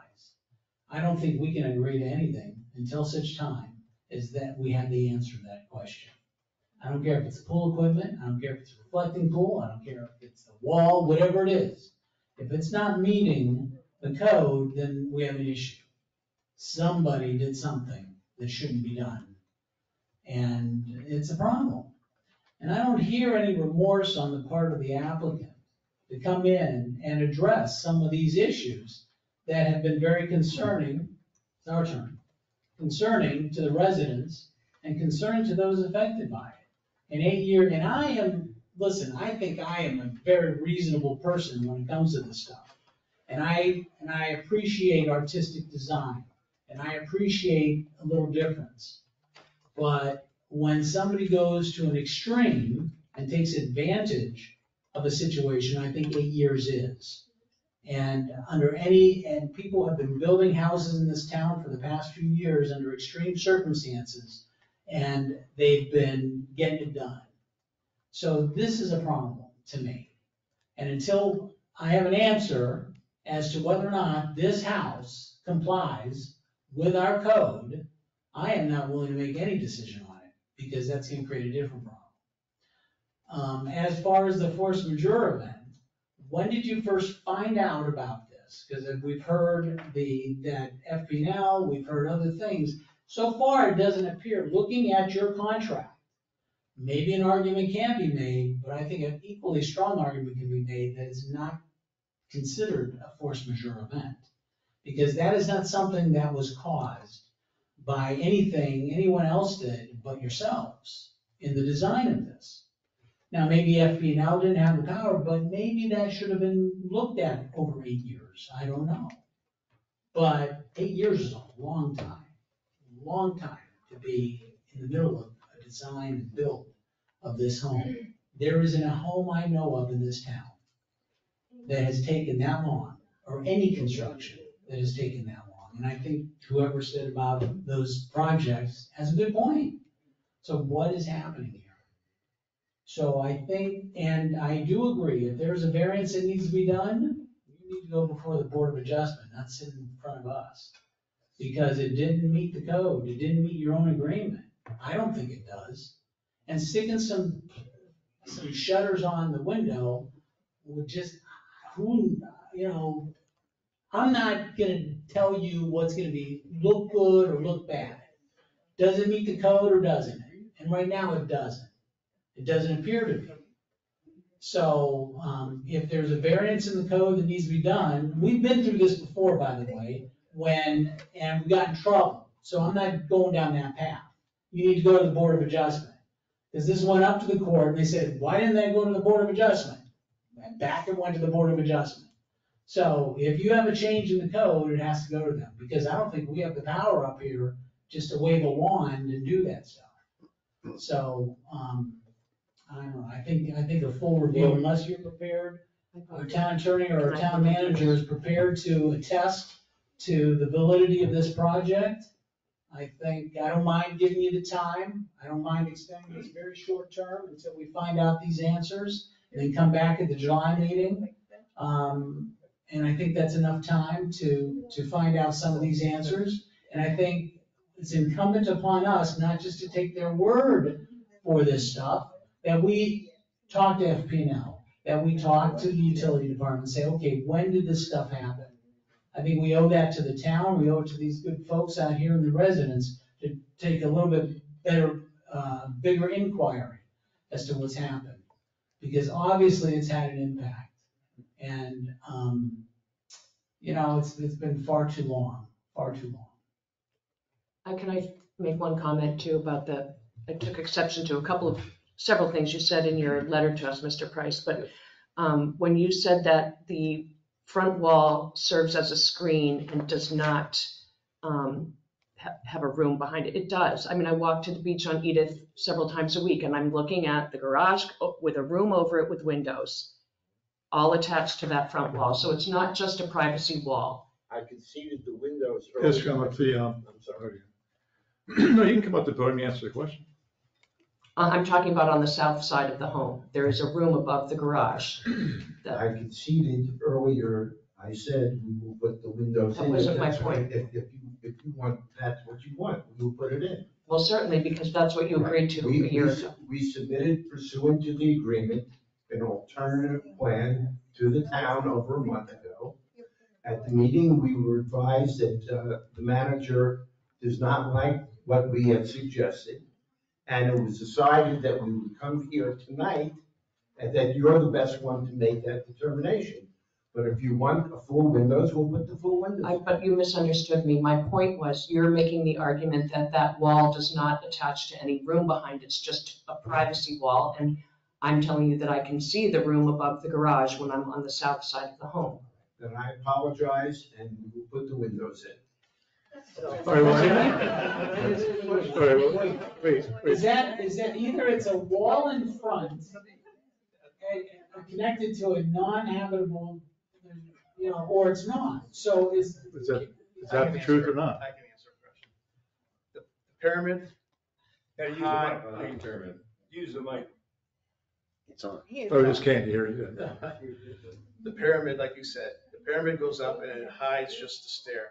The west wall above the pyramid, there are 2 bedrooms up there. The pyramid wall only hides the walkway that runs, and you all should come to the house, but it runs through and it goes up to the reflecting pool and the stairs that go north and south that go up into those living quarters above. But the All right, so, pyramid does hide the stairs. so here's a, I guess there's a juncture we're at. I mean, Ken brings up a good point. The owners bring up a really good point on, is the home that you've now built, not finished, is it actually to our code? And is it to the agreements that we made earlier equal to those agreements? So to Ken's point, if we use our building department to do this, that's going to incur extra costs to the town. But I think that's not a bad idea. I think it's actually a great idea to go in there and really review the whole plan, review the whole structure. Is it to our code? Is it to the floor area ratio as described above? Is it to the height? Is it walls where they're supposed to be? And then once all that's settled out, and then you have a list of, if you will, a punch list of items that may not, or wrong or right or wrong, then at that point, we would address those items. Now, it is going to make this construction go longer because obviously it's going to take time, but I think 1 month would be more than enough time, Lynn, for our building official, our new building official, to go out there and literally, unfortunately, this is going to be one of those microscope things. We're going to check every single stitch of the property to see what's what and what has been built there. Is it to our code? And is it to the agreement that you've made to this town?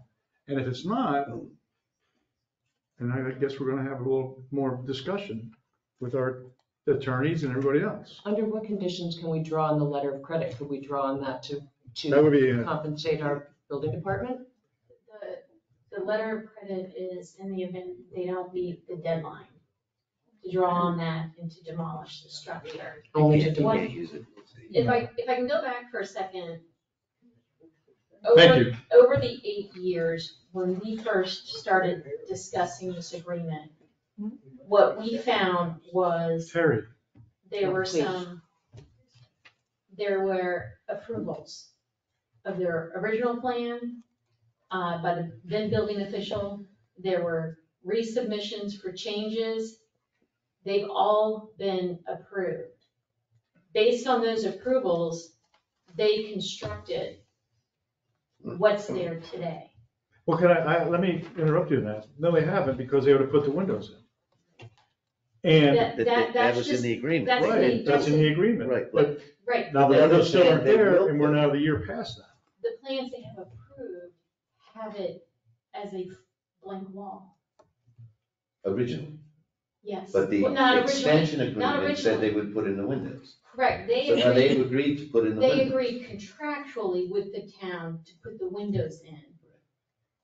They have approved building plans without the windows in it. And So part of this agreement that the town did previously to bring this construction to an end was to address the front facade to make it to code, right? I am certain there are going to be other things that are gonna be found that this property along the way was not constructed to code. One of the issues is gonna be is that you're gonna have to go back in time with the code and when it was permitted and when it was constructed to see if it was constructed to code at that time. Which was part of the issue of how we got to this agreement, was reconstructing the previous 7 years of approvals, revisions, approvals, changes in the code at the same time to try to figure out where could we say, okay, this wasn't done correctly and this wasn't done correctly. What we were trying to do is address the major concerns of the town. And one of the major concerns was the front facade. The other concern, the neighbors, was the rooftop deck. They had, as part of the agreement, now brought that in so they're not looking directly into each other's yard. So these were the things we were trying to address with the agreement. Obviously, they've now agreed to do the windows per the agreement.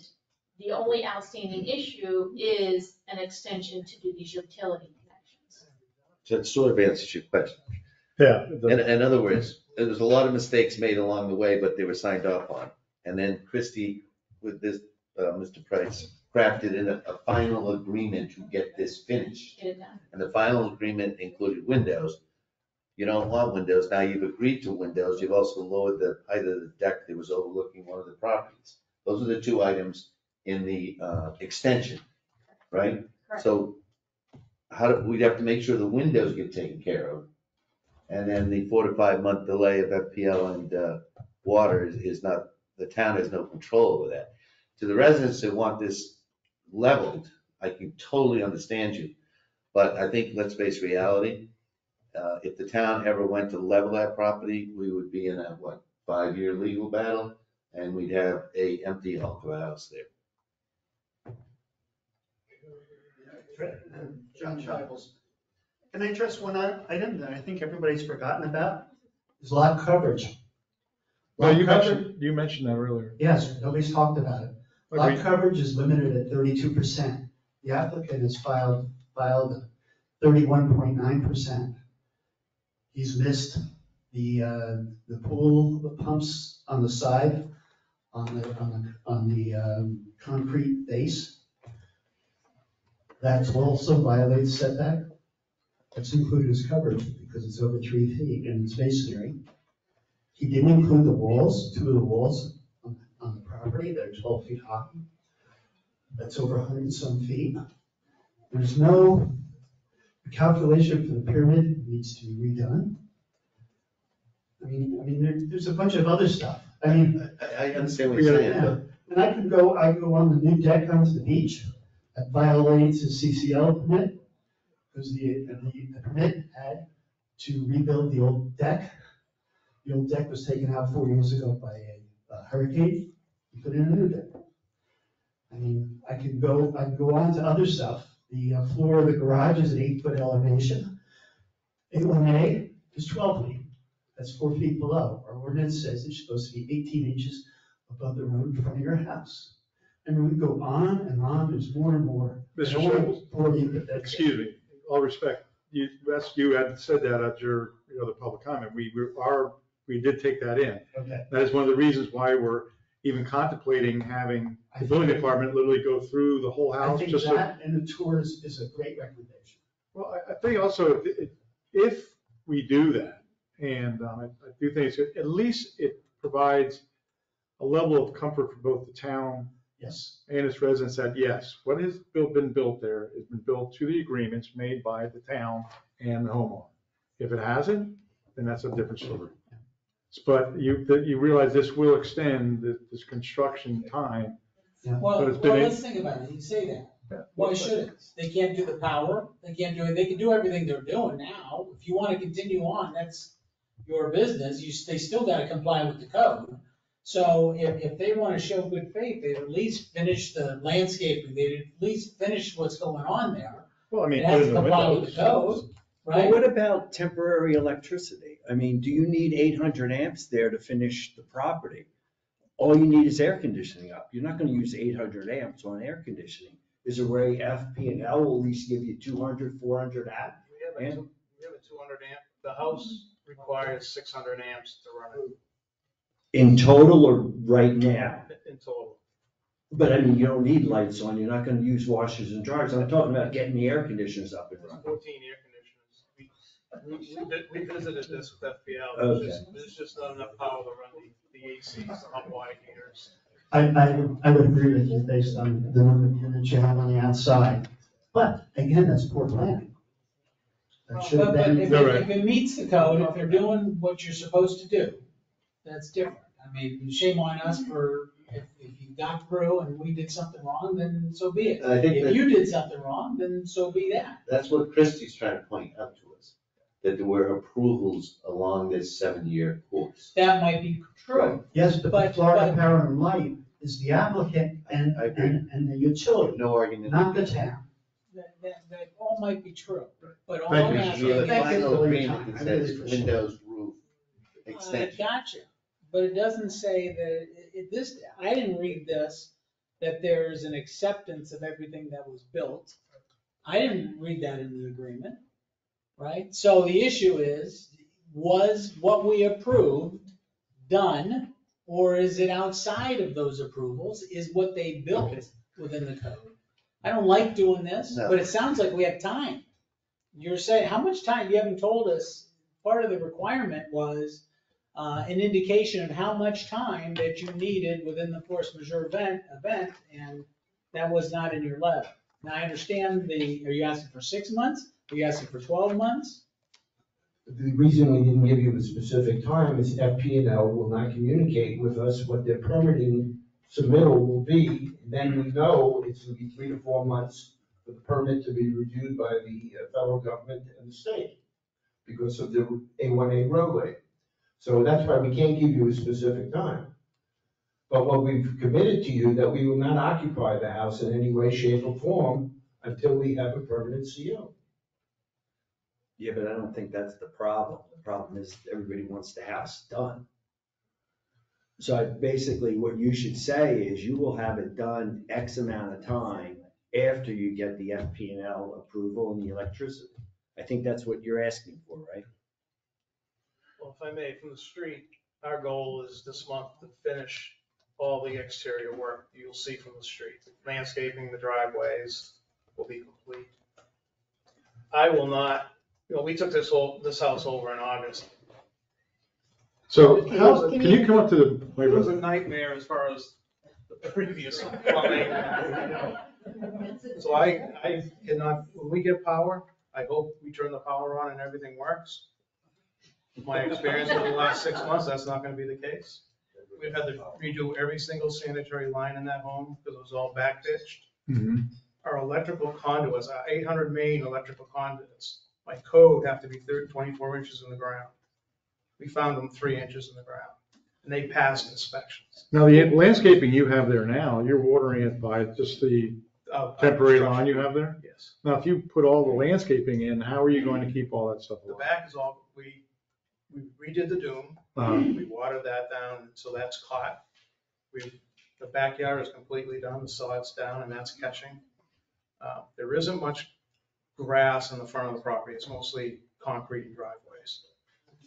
Now, how are you, when you're applying for these permits for the water line and the FPL line, how are you going to make them concurrent so you could do the borings at the same time? Probably not gonna do the borings. We went ahead with our water, because I can't wait for FPL. Right. So how long do you think the water Well, the process is water going to permit's take? going in. Everything we've heard from the federal is, 3 to 4 months. We had the meeting earlier this, and Lisa from, I forget where she's from, but she has a lot of permits with DOT, and it's 3 to 4 months. Okay, so to Commissioner Besler's point, you obviously have a time amount in your mind. Can you guys at least just spell it out? What are you looking for time? I got the power. No, Include the power in include the. the power, include the permits, whatever. What is it that you're asking for time for this commission to approve the extension? How much time for the extension? And yeah, I'm nailing you down on it because I can't, it's not going to be an open. Plus, again, that's the problem with FPL. We can get the permits, but there is a hurricane somewhere in the country. Well, we're not that way. I mean, we So understand. say if they went into permitting, we're already in June, say that by the 1st of July, they went in with all the designs. The easement should be easy, I would think. It's the DOT permit. So that took 4 months from July. Okay, so let's get right to it. How much time between now, You're putting in the probably windows, getting everything done? What is the time? Yeah, Is it probably 6 early months? Is it 8 months? What is it? I would hope it'd be sometime in December. December. If they went to permitting, say in July, they'd have their permit out late November, hopefully. And then, like I said, if the house was wired correctly, it's a pretty, by that time, we're just going for inspections. I can't call for any inspections without it, so. At that time, it's just getting our final inspections on electric, water, HVAC, the pools, we're gonna run a temporary pump for the pools, because I can't run the pool equipment. Nope. So all that stuff will have to be finalized up with inspections, and that alone would probably take a month on that house. So what are you proposing to the town? Anything? Make it up. Realistically, you're gonna have to go to March. Realistically, listening to what you're saying. You're gonna plug stuff in, it's not gonna work. You're gonna have to fix it. I say by the end of the year, that's, I mean, By the end of the honestly, I don't year, wanna I think be- you're being very, I don't want to be here. Let me throw out February 15th. and included in this is the windows, everything else we already discussed, and you still want the inspector to go through the house? I think there's enough of a basis that warrants it. I mean, I'm not. Oh, absolutely. 100%. Absolutely. I think, Oh, so, But that's on us to do with the bill. Yeah, you can call me, we can walk. All right, I so- can- I can tell you from the plans I have, the last, like Chrissy said, there's multiple revisions. From the latest set of plans that I walked through when we took over the job, everything is pretty much to that set of plans, other than the revision that was recently sent back in May. There's a real lighting change. So that pyramid that's in front, I'm just bad, this is going on long enough, I know. but Behind the pyramid, right? You say that, is that just a wall, or is there something behind that The giant wall? the stairs come up from the south side, and you turn directly east through a little hallway, a cement hallway. So there is building, there is something habitable behind there. You can see it from the side. There is something Yes. habitable, right? If I may, habitable under our code, you can have a storage room, it's not considered habitable. Hallways are not necessarily considered habitable depending on how you're looking at it. So there's different ways that habitable are used. Can I stand somewhere inside that, on the other side of that wall? Yes. As I looked at it today, the answer is yes, and that's why we proceeded the windows. We are gonna do the windows according to the exhibit, to the agreement. Okay. All right, so let's, moving this along. So you're saying you're gonna be done by the 15th of 2024, February. What did you say? That's what I'm committing to, yes. So that's what you're Whether proposing? Whether it's gonna be done or not, I can't tell you that. If you wanted a date, I think that's a fair date. Well, that was the question, will it be done? Well, I'm not. All right. So I have enough time. Okay, can you All make a right, motion? so here's the deal. This agreement calls for the agreement of both parties to come up with an extension date, right? My good friend's more liberal on that date than I am at this juncture, because the more I'm hearing, I was more liberal before. But I would, if you're telling me that December, by the end of the year, that you believe this is gonna be done using due diligence, best efforts to get this completed, and all the good legal jargon, I would stick it to that, because this is a force majeure situation. This isn't an extension, this is a different rationale. I don't mind having. He didn't commit to December 31st. Well, guess what? You know, this is what we're gonna, at some point in time, we have to make a I'm just looking at decision. reality. So I understand that, but we can also make it that if you do not perform that due diligence, right? If the town manager or the town attorney or whatever feels that everything's going and you need more time based and totally without your control, we can go with 30-day increments, but some cost. Now, what that cost is, I think there should be a cost associated with this. And that's why I asked, what's your proposal? And everything we've ever done here, when there's situations, and some of this is beyond normal, right? And considering the impact, the negative impact it has on the town, there should be something that, I don't care how you do it and what you propose, but there should be something for what people have gone through. And I don't know what that is, I'll let you think about it. In the meantime, I think we have until July to bring this back up and we can formalize a definitive date, because they can't do anything anyway, it doesn't really matter. And they're proceeding forward, so. Well, they can do the windows and stuff like that. Well, they have to do that, compliance with the code. Either that or go to Board of Adjustment. So, Well, isn't there exhibit B that they agreed to a year ago? Chrissy? Mr. Mayor, the extension or the current agreement, one-year timeframe expired July 6th. The next town commission meeting is July 10th.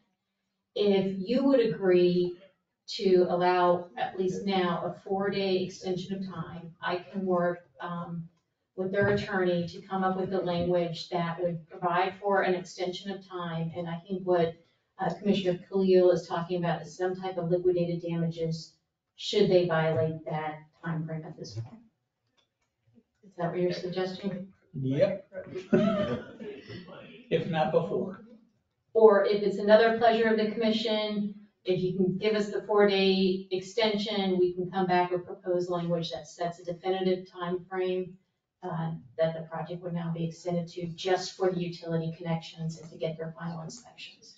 All right, so you're looking for a 4-day extension for us to vote on. To bring it back on July 10th. Is there a motion for that?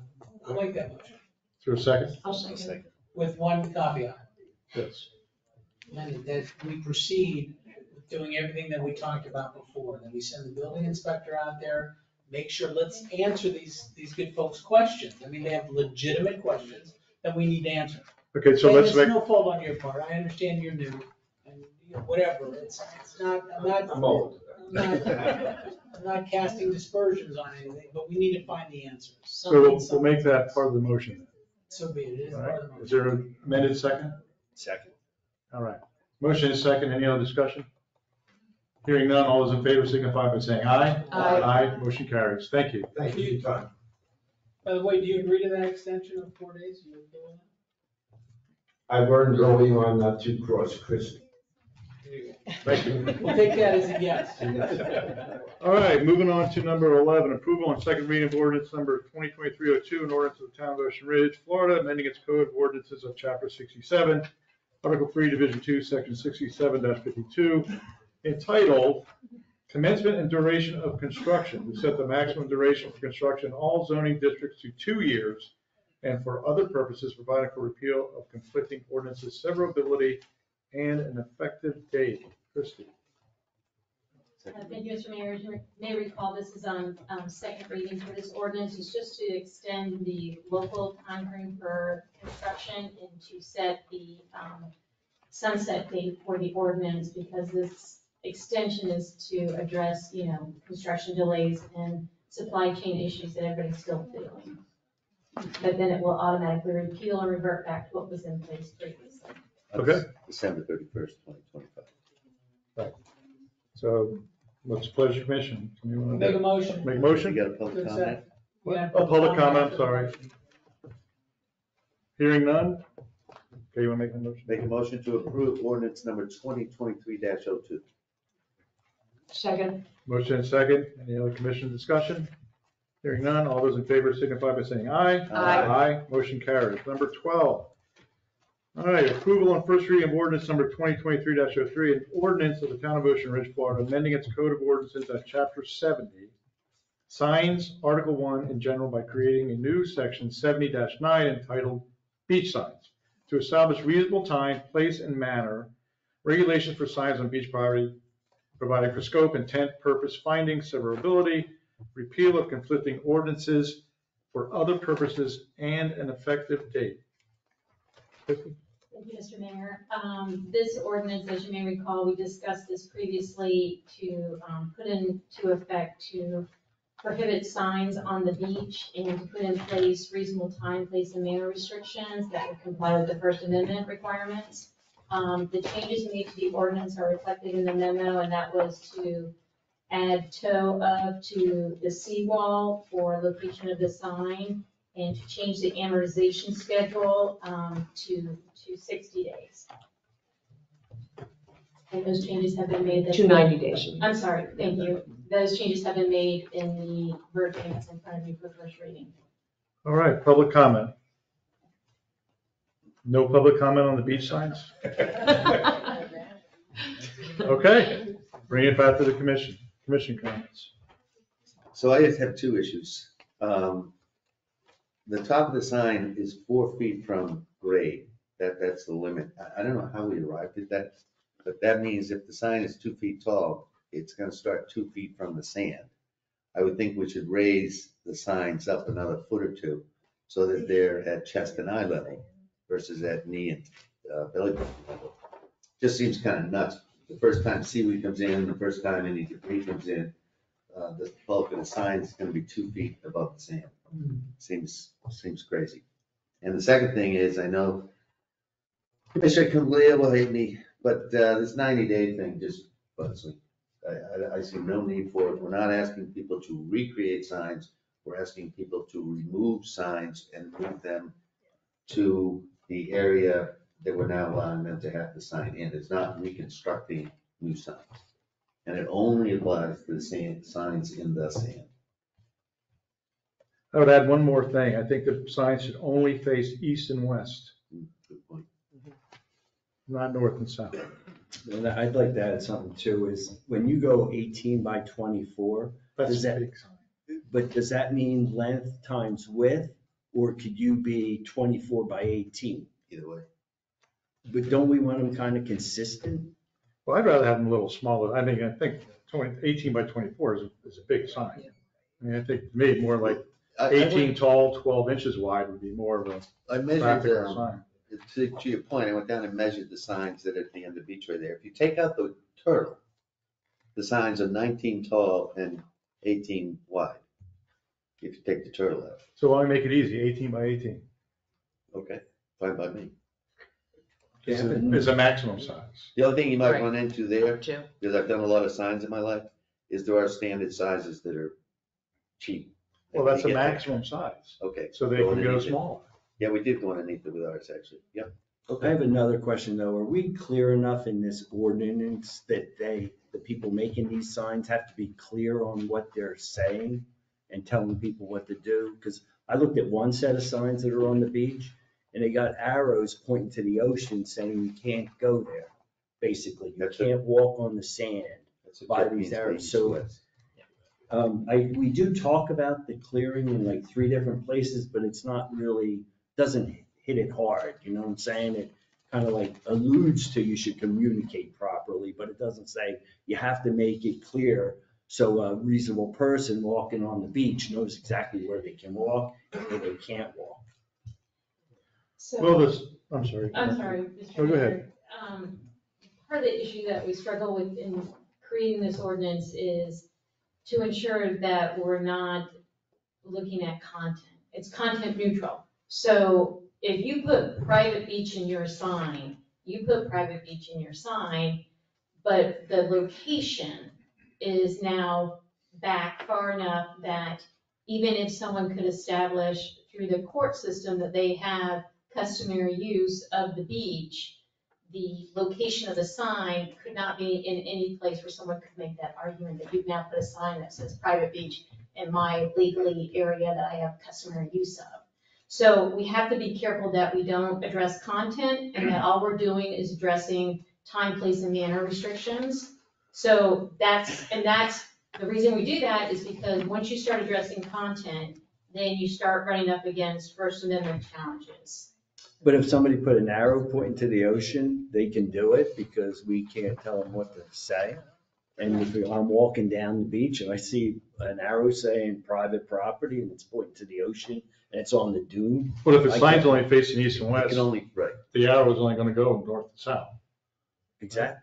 No, you want to, don't you want them facing? No, I want the sign facing Facing the east. ocean. And it can face west too, because you're coming down, if you're coming down your walkway or whatever, there's a sign there, it has to face west so you can read it. But if you're on the beach, the sign's gonna be facing eastward. So when you look at the sign and there's an arrow that says private beach and it's going this way and that way, you're like, well, okay, I guess it's eastward, this way or that way where my sign is on the toe of the dune. It's not pointing into the beach. sign's pointing east and west, or it's pointing north? No, it's Well, how can it facing, point? it's no, up against the it can't point dune, east and so west. it's Okay. facing east. Yeah, if you're putting it up. I'm on the beach, I'm just walking in the water and the sign's facing this way. So the arrow's gonna go like this or like this, right? It's not gonna point that way. Okay, but then it doesn't tell you how much they can walk. But Well, you're walking on the whole beach, so it doesn't matter where it's like, because it's at the well, toe of you the think you're dune. working on private property. No, they can be, but that, Like if I want to read the sign to see what does it say, and I'm like, nearsighted or farsighted, and I got to go to the sign, I'm on somebody's beach, because they usually own about 50 feet to 100 feet. Well, that's why we put the sign on the toe of the dune, on the toe of the dune and the toe of, and right up next to the seawalls. So if you want to go read the sign and walk all the way up to the sign, you can go walk up to the sign. And if for that little bit of time, you may be walking on somebody's private property, okay? But let's face it, depending on the tide and the time of year, that rack line could be 5 feet away from that sign. And sometimes it's gonna be, like right now, we have a lot of beach. A hurricane comes through, like Sandy comes through, next thing you know, you only have 25, 30 feet of beach, sand. So it moves. Are we only solving that people aren't going to walk on the dune? Is that the only issue we're trying to No, solve? the issue here is, let's face it, the issue here was 2 signs on Turtle Beach that was stuck right dead in the middle of the sand, okay? Well, they're And you the ones walk with up, the arrows to the you ocean. walk up to the dang sign and it's telling you, hey, you can't walk on my beach.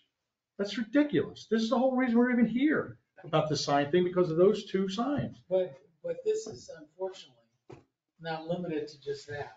It's a overall, I shouldn't say but. This is a general blanket as to how we're dealing with signs, right? Like the beach. on the beach, right. So at first I understood the east-west, and then I thought, well, wait a minute. There's a little practical effect of that, because this code says that they're allowed to put it 200 feet apart on the 4 corners.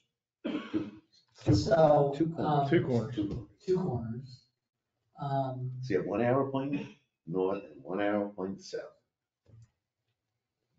If I'm coming off of, there's a practical effect there that maybe having just an east-west sign wouldn't work, right? Because you're telling the people that are going north and south, how are they gonna see it until they're right on top, But what are you telling, but that's what are you telling the people, Ken?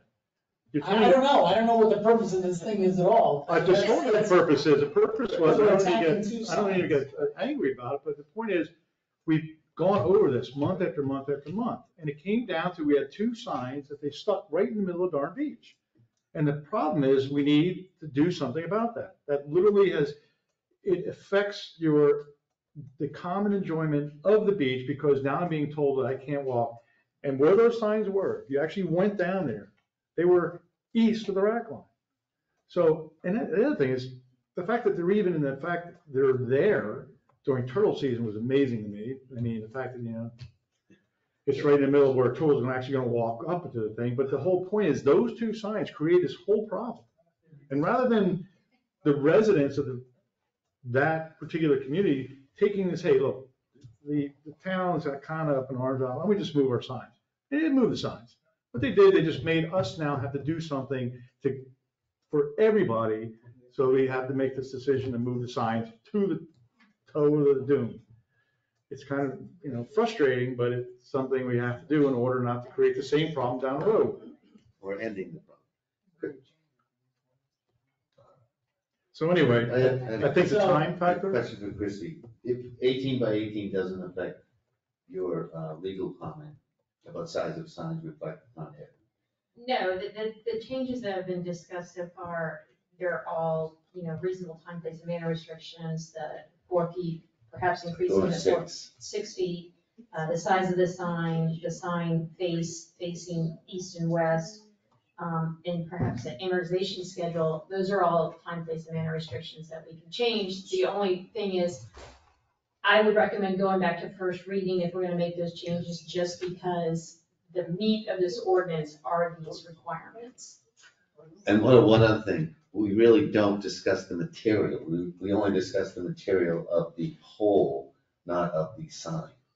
So I would agree to having you rewrite it to include these points if my dear friend Ken Khalil will remove 30 days from the 90 days, because then we'll be even again. Especially because we're pushing it out now. Yeah, We're gonna Right. have to do another first We're reading. capped. So is that a reasonable time frame for them to build a sign or to get a sign? Yes. They just Yep. But the whole point, No, they can't. That doesn't meet the criteria. it's okay, wait, They have to do it no. the previous chief I just put it away.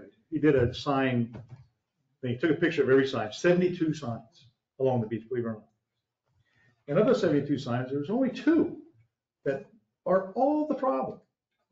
Those 2 signs in Turtle Beach. And, I mean, I have it right here. But looking at it for, since he gave it to you, it's a pretty detailed picture of signs of every shape and size. Round signs, rectangular signs, all kinds of signs. If you feel So- 30 days, I'm not arguing. Let's just, 30 days is enough, it's fine. 30 days is more than enough. So what are we voting on here? We're voting to tell Christie to rewrite it with the. He has to go to a new first A new reading. This first was a reading. first reading. so And we're yet not they have to accepting. be removed within 30 days. No, 60, we're taking 30 off the 90. Well, we're gonna vote in July, so Right. then we vote again in August, and then. Yeah, it's like a never ending All right. It's never ending. cycle of, Yeah. let's get it done. But you guys need to agree to the 30 days in order, because we're moving this forward. Correct. Right. So do you want only 30 days for them to do the signs? To get this, rather, to remove the sign, Correct. remove it where it needs to be? Right. Okay. And Bill? I'm fine. So we're taking it from 90 to 30 days? Yep. Because it's not going to be final till August. So First it's- reading in July, second reading in August. So you can alert people at first reading. Yeah, well, let's talk real quick about the enforcement of this. Right. Scott? The enforcement Yes. of this. So once we have an ordinance. Imaginary line in the sand. Well, no, it's just a sign. It's not the imaginary, it's just a sign. So how are we going to go about? So they have 30 days to courteously letting these people know where they are, that, hey, you need to move your sign. First would be a warning, That's all it is, a warning. and then Then you got after the X warning, amount of days, because we can, once this ordinance goes into effect, I believe you guys can get out on the 4-wheeler and go around and see which signs are gonna be the ones that have changed. And it can't, by the pictures that I've seen, there isn't gonna be that many that you're gonna have to notify. And they have 30 days to move the sign. How long is the warning last? a warning. 45? My suggestion would be that we warn them as soon as we do the first. No, when the reading. policeman goes down on the ATV and somebody hasn't moved their sign after the 3rd-day period, you warned them to move it. How long do they have to move it then? We can set up whatever, I would say it would have to be in the ordinance. You'd have X amount of days now, or.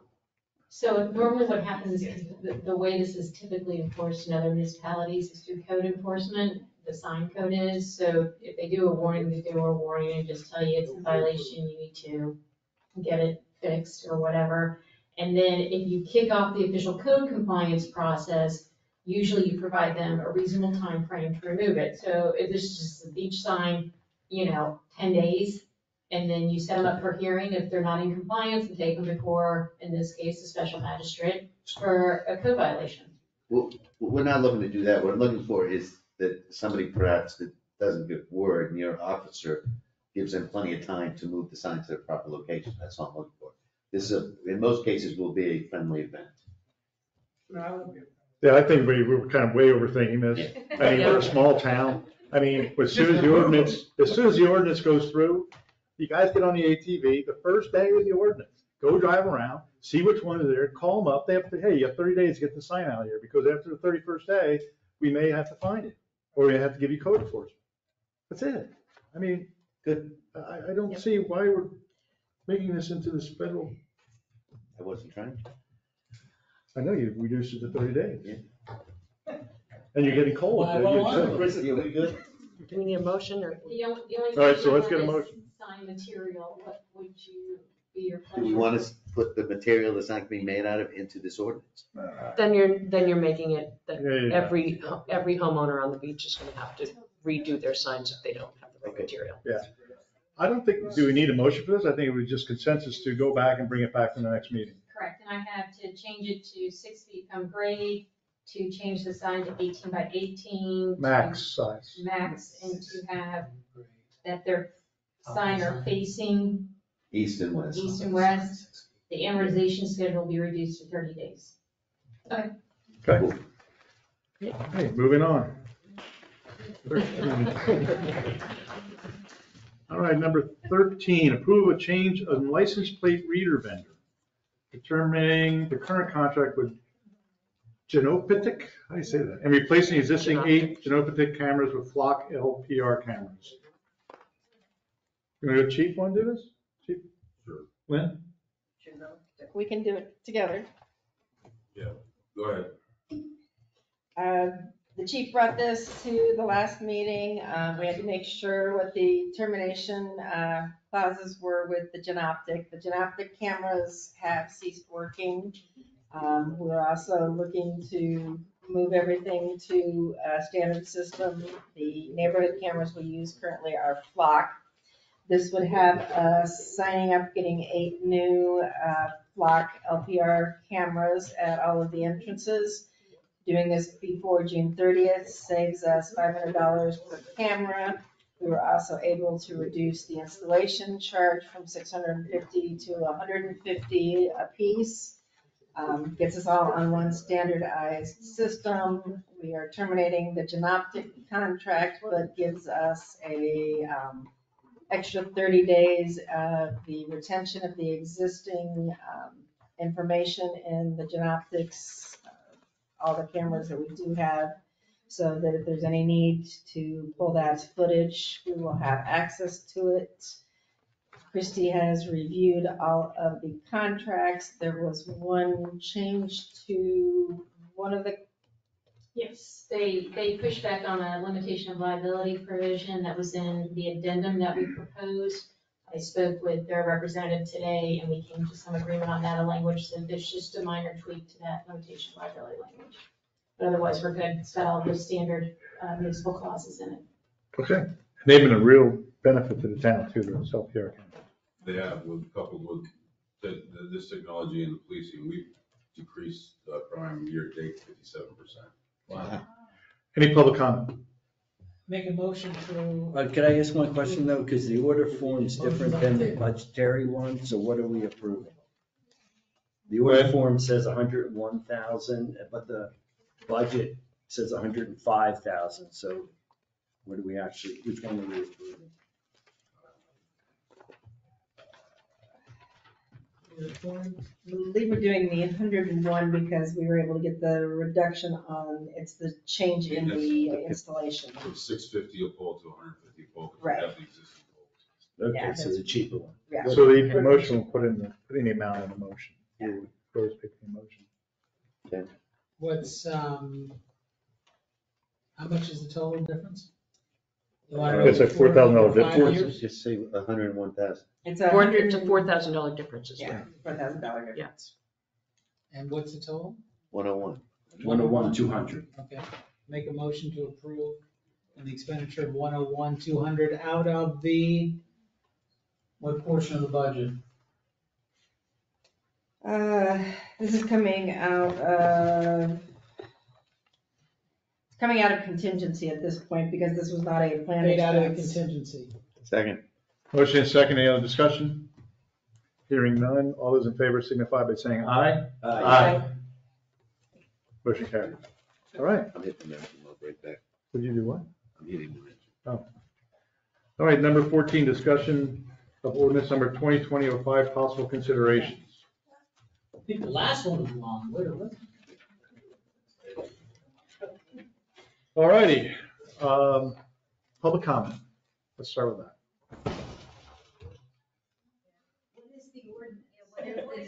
We don't have any ordinance. I'm sorry?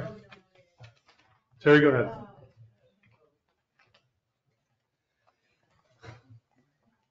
Terry Brown, Hubbard North South. I just wanted to get everybody back on what was happening at that time. And I don't have the time that this ordinance that we're talking about. Okay. 2020. Yeah. I don't have it, again, committed to memory, but it seems to me that it was unanimous vote that there was a discussion, a lot of discussion about it. And I believe that Steve Cause actually offered the motion. He wasn't present actually for the vote. He wasn't at the vote? He wasn't at the It meeting. wasn't all- I have a lot of minutes actually from those meetings. Was it unanimous? It was 4-0. Yeah, but there was some discussion about what we were doing. So it wasn't like that we didn't know what we were doing.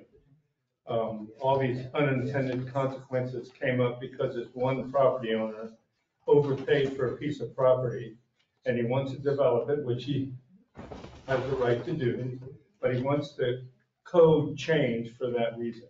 That's the single reason why this has come up. Thank you. Thank you. Any other public comment? All right, coming back to the commission. I respectfully disagree with that assessment. I think there's more to it than just that one problem. Sorry, what was I that? said I respectfully disagree with your You're not singular supposed to do assessment. this, right? Yeah, No, I'm saying I'm just disagreeing with that assessment. I Well, think that's there's good. more to this type of. You didn't know what you were doing at the time? Terry, I wasn't up there. Terry, he wasn't. There's 2020. more to this issue than just that one property, and that's what we're trying to resolve. So, in looking at it, I can jump right into it if you want. I think there's a, diving into this thing, to my understanding, ultimately, it's gonna have to go back to planning and zoning for review, according to, our town code requires it to go back to them for review with direction. So it's our job to give them some direction. So, we got three things, basically. One is let's tackle the easy thing. And that is to have, our town attorney draft an ordinance that makes all those properties from non-conforming to conforming. We should have had that done. It wasn't, it should be done. Because that's, I don't know why they aren't, quite frankly, but that's the way it is. So that's easy. It gets a little harder. I don't think that has to go back to, P and Z. We can do that on our own, and she can draft the ordinance and put it on the July meeting, and that issue's done. The next issue is with the coastal construction control line. And if you look at how other municipalities have handled it, it's kind of interesting, because there's differences all around. If you look at Manalapan, how they differentiate it, and how they deal with the issue compared to other areas. So there's no one way. One thing that was interesting is that there are a few municipalities that do what the percentage of usage from land that's unusable, for example, beyond the dune, what percentage? And I think before you is a proposed code that Christie drafted that gave a 50%, and that's just a number. I think it's up to the P and Z to examine that and see what would be the effective number. There are many municipalities, I shouldn't say many, there are a few municipalities that utilize that formula as to what happens beyond the dune on the waterway, what portion of that property can be used to calculate the floor area ratio, to calculate the lot usage. So they can certainly, P and Z can certainly look at that aspect and examine it. The other aspect of that is the setback. Right now, we have the setbacks being from the coastal 79 coastal construction control zone and line, rather. And again, different municipalities use different things or different terms. Our coastal construction control line is a little different than it is, as we talked about the last thing. It's different from other areas. Some areas are straight up. You'll find some municipalities drew a line on their own, an arbitrary line that calls where the setback's gonna be. I think we can be a little bit more defined with that by saying that it should be a setback of a certain feet behind the armoring, or the wet side of the armoring, or so much, for example, I think Manalapan has 55 feet from the median high water mark. But they also have a seawall, so that the people, they have to build beyond that. So if they have the seawall, then it's so far. If they don't, then it's so far. So I think P and Z can look at that setback aspect without creating a situation where we absolutely require a variance to go, to happen if anything happens within that zone. The coastal construction control line was not designed so that there's no construction within that zone. It's designed to look at what the impact on the environment is going to be. And to make sure that there is a dune preservation, make sure that there's stability. And I think we should follow that suit. What we used to do before was you would have to still get FDEP approval, and you'd have to come before the town of Ocean Ridge to get a permit, because at that time, we just wanted to know what was going on, because we didn't know what was going on. We've extended to say, well, I can't do a damn thing now without a variance, and I think that's a stretch. So we went from one extreme to the other, and I think somewhere in between lies the truth. I think we can allow it. We can also allow when they, as opposed to a blanket, nothing happening when they apply to the town of Ocean Ridge, that they do provide evidence of dune preservation and or support of the dune stability. So there's different things that we can do with respect to that without infringing on people's rights to build if that's the case. That's the whole purpose of the DEP, was to preserve those things. We do not have any environmental consultants on staff that we can dictate as to what we think. So it's just, it's BS on our part to say whether something is environmentally sound, because we don't have that expertise. That is the whole purpose of the FDEP, and I'll respect their decision. May not always agree with it, and I don't, but I'll respect that they have the wherewithal and the knowledge, and they certainly give the proper notices for people to object if they don't like it. So with that in mind, I'd like to see it go back to P&Z with this proposal. They can start from that point with those comments that I just made, and then come back to us with their recommendations, because it has to go back to them for this purpose. So like I said, there's different setback requirements. Let's see, I'll give you an example. What Malapan does is that talks about shall be located at sufficient distance landward of the beach to permit natural shoreline fluctuations and to preserve dune stability. So we can put things in our code that accomplish what we're trying to achieve without interfering with someone's right to build on their property. Can I make a suggestion, Ken? Since you're expert on this, you've dealt with it for 25, 30 years. But you have a laundry list of suggestions from neighboring communities and situations you've dealt with. That would help P&Z come to some conclusions. If you remember, we've been wrestling with this for 2 years now. The intent, and if I misspeak for the commission, I'm sorry. Our intent here is to repeal this ordinance and replace it with something fresh and new that we agree with. But in order to repeal it, we have to have this other ordinance at least begun, if not finalized. The second thing is the Anna to Green Street, I call it the overlay. That's gonna be next on the docket. Okay. That was number 3. But when we get rid of when you say make it conformity, right? Make it conform. Non-conforming. No, The first one was making all these properties conforming. Then But right now, Beach, they're the not. whole of Ocean Ridge. No, the section between Anna and Corinth on Old Ocean. So are we kind of in agreement that we want to repeal 2020-05 and replace it? Now, Yes. Keep going, sorry. we can't, That's our we can't, yeah, eventually that's gonna be, once we get these things established, that's what, we have to repeal it to somewhere, right? Right. We just can't repeal it because there's other things in there that we have to deal with. But we agree Yes, that's our mission. Yes, that's the mission, is to go towards that path, and supply it with something that's more reasonable, that is, friendlier to the town and to the residents, quite frankly. So. is that- Can I add one thing? No, I'm just kidding you. Go ahead, Phil.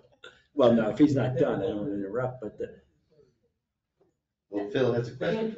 Oh, go ahead. with the Sorry. non-conforming, Carolyn kicked in and said only the Anna Street properties along from Anna to Corinne.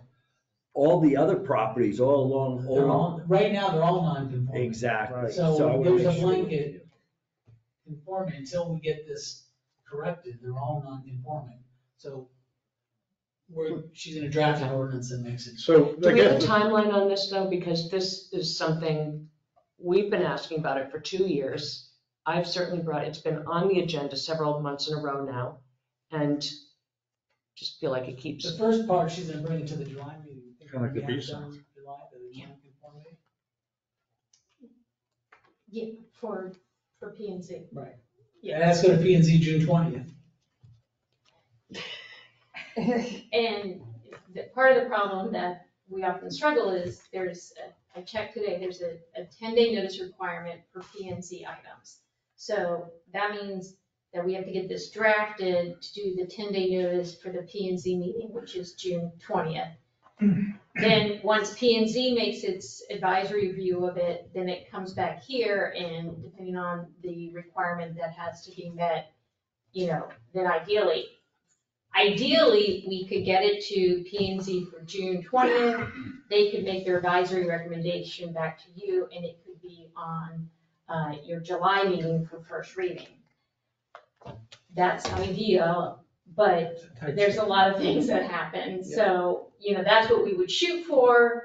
Can we say that as expeditiously as possible? Okay. Without stressing anybody out. Maybe you can help. Yeah, we've been talking a lot about this. Good. We've spent a lot of time, and I have full faith that she's got. Well, I believe the direction would be to include the ideas that the commission has to the packet, to the planning and zoning. So they kind of get a feeling of where we're coming from, so then they can really start looking at those particular areas that we're concentrating on. And I agree, Mr. Mayor. I think one of the challenges with this, and I think Commissioner Cassidy's seen this, and I think Commissioner Khalil's seen this, is that this is a very detailed oriented area. And once you start digging into it, it's a lot to digest. And I think that's why this conversation has gone on, because there's so many different ways to address this, and everybody has different thoughts on the best way to address it.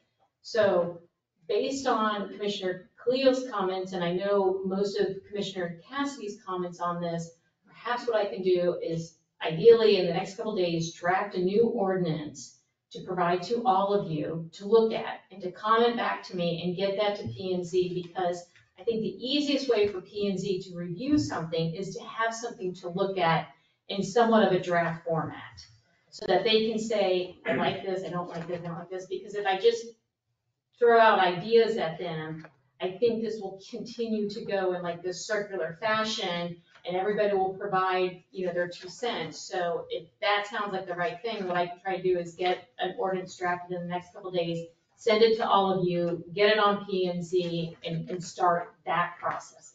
That's what I was hoping you were going to do. No, that'd be good, but let me just, say, so we don't agree, we like the new ordinance. And we feel that, we just don't like the new ordinance and we don't like the old ordinance. So we can create a new ordinance that's just repealing the old ordinance. So this is, you could, but it doesn't solve the problem. No, it does not. So we gotta solve the problem. Well, my point is, why not, the solving the problem, I think is gonna take a lot more than trying to shove everything in one short amount of time, because there's a lot. I mean, by just repealing it and doing nothing more? No, I didn't say that. And then work towards? I did not say that at all. What I said was that we're trying to force the ideas of, and Chrissy just said that exactly right. There's a lot of moving parts in that ordinance. So you're gonna take a draft ordinance, make up a draft ordinance. You're gonna give it to planning and zoning and say, hey, but this is gonna be a first reading on July meeting. Now, it's taken how many years to even get to this point? And it took how many years when they passed this ordinance for them to go through all this stuff? So I guess what I'm saying is that. No, that's not what she's saying. She's not saying that this is gonna be the first reading. What she's saying is she's gonna propose. So she said. Taking the comments that we've had. No, that's not what she said, Ken. She said the first reading would be in July. That's exactly what she said. If they come back and say, this is it, now we then can say yes or no as to whether or not we want to do that. But what she's gonna do is propose taking the comments that we made and the intent and moving forward, give it as a proposition to the P and Z. She's gonna give us the courtesy to look at it first, right, and give her comments, and then it goes to the P and Z for them to comment. I mean, we're trying to do this as expeditiously as possible. So we'll go on June 20th, it'll go to the P and Z with this draft suggestions, ordinance along with the suggestions, and they have to do it. I mean, I wish I feel comfortable in us doing it, but our code requires that it goes to them. So in order to speed this along a little bit, let's get it in their hands as fast as we can so that it can get back to us and do what we need to do. So that's why that's happening. Can I make a suggestion? Can we also put bullet points in on what we want to accomplish? Because I'd like to accomplish 3 things. First is protect the residents' rights of ownership. They've already owned this land, and by taking land away from them, or in the calculation, we're devaluing their property. So I think we have to be careful of that. The second issue is we want to protect the dunes, right? That was one of the reasons this was put in, so that any type of building will not compromise the dunes we now have in place. And the third issue is not to cause any more storm damage from building and covering land area that would then, the water would go somewhere else onto other people's properties, so. So Those are 3 things I'd like to. those are all 3 great points, and I think that should be, I agree with all 3 of those points. And there's things that she and I talked, I believe in incentives, and there's some things that we talked about, and she'll bring them up at the P&Z, to have a ward basis, having the armoring and building up the seawall, that gives them a little more opportunity to add to their farm. For example, instead of a calculation of using 1.5%, like I think that's what Jupiter Inland uses, don't quote me on that, and it's what was proposed in the ordinance in front of us, that if they do the necessary armoring, that they get a bonus if by doing that. Because ultimately, if we can preserve that dune and build it up and protect it, it benefits all of us. So they get a benefit, we get a benefit. The old repeal code had something in there that they couldn't build 100% on their FAR anyway, because there's an exception built into there for this vague description of from the health department as to what would be allowable use of the property. So there's some vague portions of that old code that I guess everyone just didn't pay attention to. I don't know what the hell it was. But regardless, that's the stuff we need to correct. So we have to start somewhere, but the one thing that she convinced me of, that it has to get to P&Z first. Okay, so we have to dive into it. So all this discussion, Phil's point, your point, the little intricacies of what this ordinance is supposed to be, and this is supposed to be a process to where expeditiously as possible. It seems to me, wouldn't you want to, if you're creating an ordinance that literally is encompassing so many properties, wouldn't you want to put a lot of thought into it before? Well, there's 3 portions of this. There's a general proposition that I didn't get to the third one. And that was the description of Anna and Corinne Street as a different category. But that was, Christie was gonna take care of that, nothing to do with P&Z, just. No, making it has to go back to P&Z. Even on a conforming, No, It's a that's change not to- the conforming. but I'm talking the conforming, that No, was step the 1. conforming has to go back, because that's part of your land development code, and the ordinance change to make your land development code has to go to P&Z. But I think and correct me if I'm wrong, Mr. Mayor, but I think what you're talking about is trying to break this down so that I come back with perhaps maybe at least 2 ordinances to simplify the issues. One issue is to address the concerns with the properties on Anna Corinne that are not legal lots of record, to make those conforming so that those property owners don't have to automatically get variances to redevelop. So that's one issue to address. The other issue to address is what 2020-05 did and when that was passed and how that did different things. So maybe those repealing in part 2020-05 can be broken down into segments to address different things that it did. I think the 2 clear distinctions are separating the properties on Old Ocean and separating 2020-05. And I think by doing both of those ordinances maybe in conjunction, we can see how they work separately, but then at the same time work apart, because one's gonna address all properties along the ocean in the town, and one's only gonna address one segment. Thank you, that's kind of where I was going, but trying to get there was a little difficult. That's So I have one more question. So what are the ramifications if you did just repeal the ordinance that we have now? I mean, let's get back to My biggest legal concern is with any downzoning, which 2020-05 downzoned, it took away that property that these properties along the ocean have, that some of them extend out beyond the 79 coastal construction control line. So by taking away that in calculating their FAR, you downzone their property, you reduce what they could develop. So that's a downzoning. Anytime you do a downzoning, the attorney should be waving the flag, hey, just everybody know this is a downzoning, potential Bart-Harris claim, those types of issues.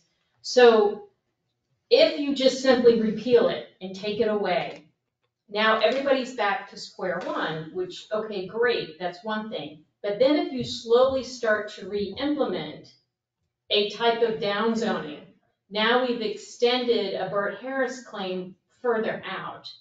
So what my preference would be to do is baby steps in reducing the downzoning that was done by 2020-05 to slowly repeal it, to bring it back to an area where what Commissioner Khalil was mentioning before, in a Bart-Harris claim, someone has to come forward with an appraisal to say, this is what I could have built on my property before ordinance 2020-05 was put in place. That appraisal is based on the code as it existed then. As Commissioner Khalil mentioned, there was already a limitation on lot size in your FAR dealing with septic fields. So there was already a squish of the property based on that. When 2025-05 was passed, they took that language out, but then they put in this other restriction that squished it from the ocean side. So someone would have to do an appraisal of what could be built then, before 2020-05, and what now could be built to show how their reasonable investment-backed expectation of developing their property has been negatively impacted. So someone would have to show that. So what we're going to try to do, and what my recommendation is, to slowly repeal the downzoning that 2020-05 did, to try to get to the point where they can still achieve their reasonable investment-backed expectation. You avoid a Bart-Harris claim, but you don't rip off the whole Band-Aid because you have a couple people that want to redevelop right now.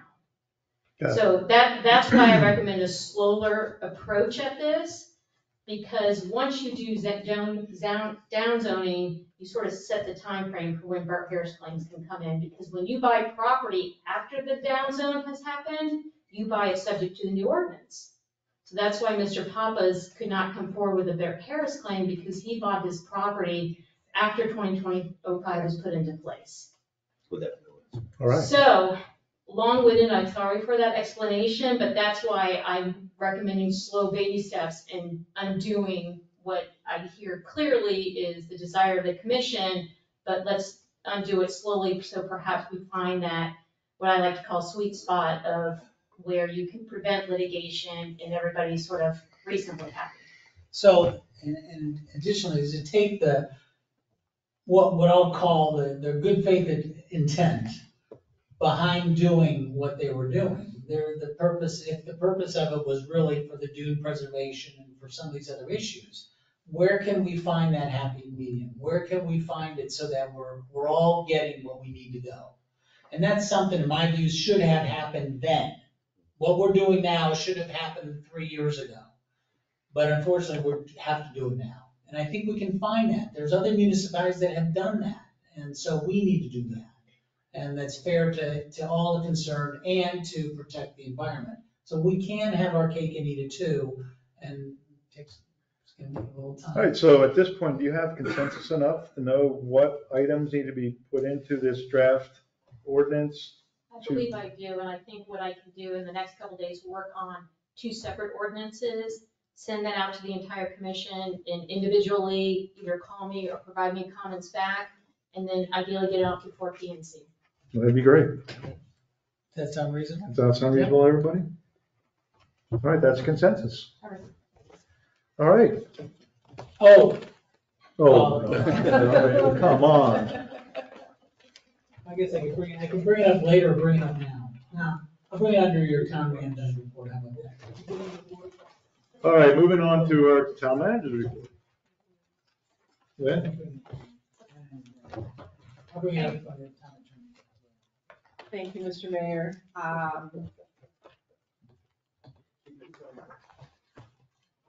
Sorry. As we all know, we are into June and the beginning of hurricane season. So make sure that you have done your hurricane preparation. And if you have not, the tax-free holiday season is still going on through June 9th. So if you need to get any hurricane supplies, take advantage of it. You've still got 4 days this week.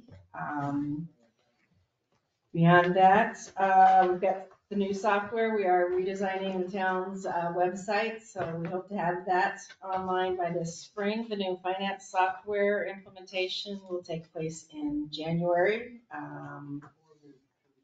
That will be very important. The police chief interviews are on Wednesday. The meeting starts with the advisory panel at 9 a.m. here in Town Hall. It is open to the public. Anyone is free to listen to the advisory panel interviewing the candidates. We do have 6 candidates. And then at 6:30 that evening, they will come back and provide me with their input. And then on June 20th at 10:30 in the morning, or whichever is later after the Planning and Zoning Commission meets, I will be announcing the decision of the new police chief for the town of Ocean Ridge. Is there any reason in particular you chose June 20th? Because we already had a public meeting scheduled that day, so I thought there would be members of the public already here. And so, yeah. Ken, you had questions for I'm sorry, Lynn? I don't. Town manager report? You're gonna wait till town manager report? No, he's gonna wait for. Oh, now you're gonna do that, okay. Now you're waiting for town attorney. He's gonna wait till adjournment. I could do it under her. No, no, you're gonna wait till the end, like number 20? All right, any questions for Lynn? Any public comment? All right, thank you, Lynn. All right, Christie, you're up. Thank you, Mr. Mayor. The only comment I have is in the agenda packet, we had a Board of Adjustment meeting. And at the Board of Adjustment meeting, we had a really good conversation. One of the concerns that they had was there's limitation in the code currently regarding continuances.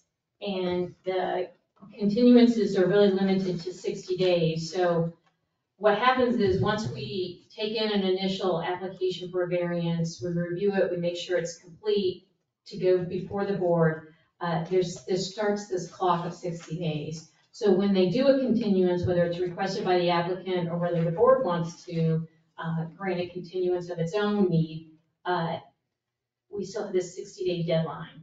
So the Board of Adjustment was asking if it would be all right by the town commission to amend the code, and the planning and zoning procedures mirror this as well. And the only limitation on this is there is a Florida statute that requires a 180-day time frame for any kind of request like a variance. So what I was thinking is to broaden the 60-day time frame to give them a little bit more flexibility, especially like during summer months when an application may come in and it's complete, and they either want more time or the applicant says, oh, now I'm gonna be out of town for the next 3 months, can we get an extension? And it's just to create some more flexibility. So it's at your pleasure. Obviously, this would require to draft an ordinance to make that change. What do you suggest? My suggestion is to make the change so that it's consistent with Florida statute. So your max continuance would be 180 days. So once the application is deemed complete, meaning we've got all the questions answered from the applicant, town staff is satisfied that it's a complete application, then the clock would start ticking for 180 days. So it would just give more flexibility to the 2 boards. Now, you wouldn't put 180 days, you just say Florida statute, so when they change it, we don't have to change our orders, right? Correct. Yeah. It's good thought, Phil.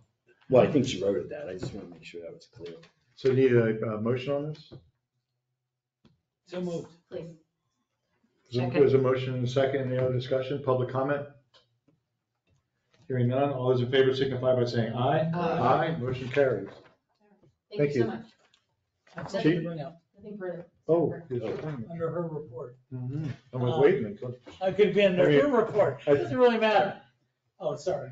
Is it on now? I'd like to see it, when in 1999, and for as long as I was on this commission, we had, was it Urban Land?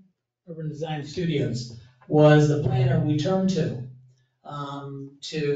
go over codes and make proposals, to work with our planning and zoning, and made code amendments. For some reason, we got out of that habit of having a outside town planner to work with to do these things. And so I'm requesting that we go out for an RFP, request for proposals for a town planner such as Urban Design Studios or something like that. They can work with the town, they can work with us in coming up with, when we have an issue such as what's going on in Old Ocean, Corinne Street, that we can turn to them, that they can properly map it out, show us exactly what needs to be done, what it looks like.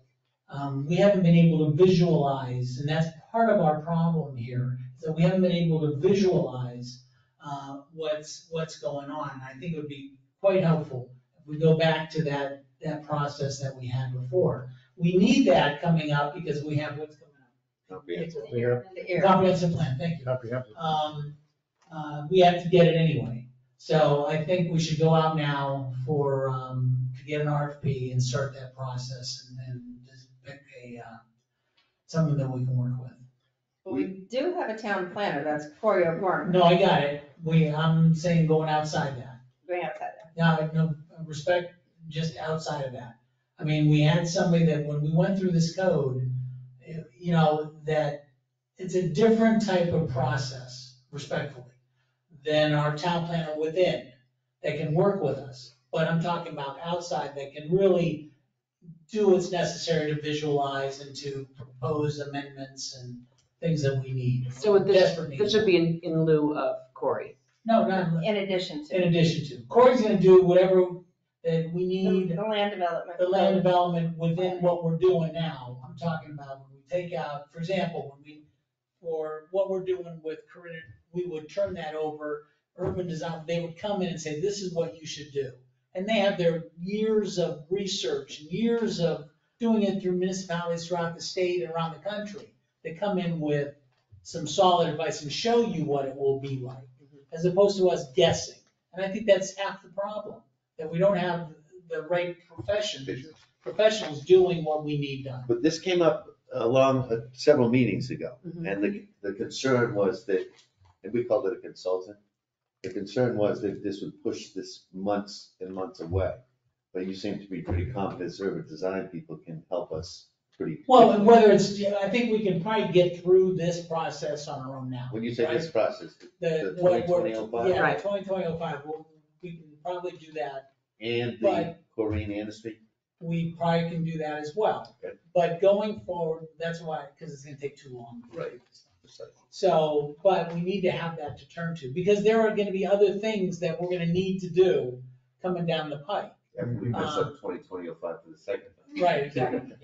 Bound to happen. But anyway, that's my. Do we actually want to do an RFP, or I was actually already reaching out to Urban Design because they're redoing our flume because of the new maps or the new properties that we just finished the preservation conservation for. They've got to redo that map for us. And with the EAR amendments that are coming up, I was reaching out to them to get pricing for those amendments. I can reach out to them and ask them what they would charge for a ongoing contract for additional, just on-call services for this type of. I think what you should do there as is professional include them services. in I think we should Yeah. do an RFP and then just Yeah. include them, Okay. just give them the RFP, so they can bid Okay. on it as well. So is that general consensus to do that? We don't need a motion for that. So, all right? Thank you. Chief? Yes, evening. My report is in your packet. If there's any questions, I'd be happy to answer them. Any questions for the chief? Any public comment? Okay. Moving on to town engineer. She's not here. You know, actually, it's one of those things we should probably delete as well, unless we're gonna have a special meeting with her. Delete that off the agenda. All right, number 19, Commissioner Cassidy. Wait a second, you don't want the report? Well, we'll have the No, we report, just- we just won't have. The report will be in the Yeah. packet, Okay. but we just won't have it as a, Agenda. staff and committee reports in there. But there's no sense making Ingenuity do a report if they don't need to for that month. Yeah, but don't you want to read it? I think we have way too many reports coming in that don't help us. You don't have to read it. All right, fine. I mean, if I read about one more drainage ditch. So we've been hearing. All right, Commissioner Cassidy's Just up. go to Jeff's house. Okay. So I just thought it was timely that we consider having a workshop with planning and zoning, given we have a lot of new representation on this board and that board. And the last time we tried to do it, we ended up, well, they had it, but a lot of agenda items had to be removed for various reasons. And I think we could come up with a pretty good list of things that are important to talk about. Thoughts? Well, I'm not a workshop guy. I really am not, but I think that because now we have that new board, and we have I think, new ideas that I'd like to present, and I'm sure some of the other commissioners would like to present and talk to them in person, face to face. I think maybe that one time, that workshop may be a good idea. I didn't say recurring. What's that? I didn't say recurring, I just said Yeah, let me, a workshop. I agree with what you said. It's a fresh board, and it'd probably be good for them, make them comfortable as well. There's 3 new people on there too. Yeah. And we do have some things to talk about. Yeah. I don't want to see us do what I've seen in the past where we're telling them what to do. No. I want to, have them, there are issues that we have to think about. yeah, it's meat and potato stuff we gotta talk. I just have one suggestion. If you wouldn't mind putting it near a commission meeting or a budget meeting, because I have to fly back, so I hate to have to fly 3 times and. That one can go by Zoom. Yeah. Why don't we have Zoom? Anyway. No, I don't mind. I'd rather be in person, so if you don't mind. Hey, listen, I'm in favor of, He wants to read the as our town manager has heard me, I am a proponent of reduction in meetings. It's costly to the town and Port Kelly and the staff. You know what, and it's been an eye opener for me the past month. I was able to talk to everybody, and we have some good people, but they need help. And I ask everybody in the audience for a little patience on that, because we have some good staff, and I think we'll get things organized. They're working hard, I know that. And Is that your- and I gotta commend the chief as well. I mean, I'm not just doing this for good thing. I mean, you could see a difference, and I like it. The attitude is shifted dramatically. What's going on, I think, so everyone's earnest about trying to move the town forward, which is commendable. So is that your number 20 or? No. Are we okay? Ready So for it? we're gonna get back to the workshop. So want to have a consensus, we have a consensus that we want to have a workshop. So you have to set up some dates and schedules, Kelly, and see when everybody's Are we available. gonna wanna try and do it this summer? Cause I know a lot of the planning commissioners are. Summertime's gone during hard. the summer. Yeah, So you- that's. probably so we wanna wait September, until- Yeah, Okay. maybe September. All right. So, That way you don't have to fly back and forth. That's right. Well, good. When are you here, Phil? Right. It's not on your schedule, Phil. All right, Ken, you're All up. right, Senator Berman alluded to a House bill and Senate bill that passed, 774, that the governor at his urgency pushed. And that is gonna have a profound impact on local municipalities. And we can't take that lightly. What is required of, now of elected officials as of January 1 is that online, if you're elected, you have to disclose 100% of your assets. And so anybody can see what you have, your retirement accounts, your personal bank accounts, all of your personal information is gonna be digitalized online, including if you have some nice artwork, You gotta list it. So anything that, and if you have customers, your top customers, whether or not they're related to the town or not, they have no bearing. We don't even have business in town here. But guess what? It's all gotta be online at a click of a button. I know a lot of municipalities, you're gonna see mass resignations come sometime between now and December, and I wouldn't be surprised if this happens in our town as well. So, because that's a very difficult thing, I don't think it's fair to anybody. But what avenue do we have? It is headed to the desk or? Oh, it's already passed, it's done, it's happened. So, I mean, there's maybe those that don't care. I can tell you, I am unable to comply with that ordinance, or that statute, because I can't disclose who my clients are. So. There's no provision in that law that No, says no. client, I'm gonna claim this. attorney, client privilege, There's nothing? none. So, just keep that in mind. I think it's gonna have a profound impact on municipal elections going forward. Because listen, we're here, it costs us money to do this job. I hate to tell you, if you don't know, we get $100 or less. And it costs us a lot more to do it. Or do we want to expose, does an elected official want to expose themselves to that type of scrutiny, especially in coastal towns, where I think the impact is gonna be the greatest? I know a lot of elected officials that have told me they're out. So it'll probably be out before January 1 to avoid the reporting requirement. I think the town attorney is going to request or ask to see whether it's applicable as of January 1, because the filing is until July 1st. So will it be applicable so we can get at least through the next election? Or is it does it revert back to January 1? I thought it was 24.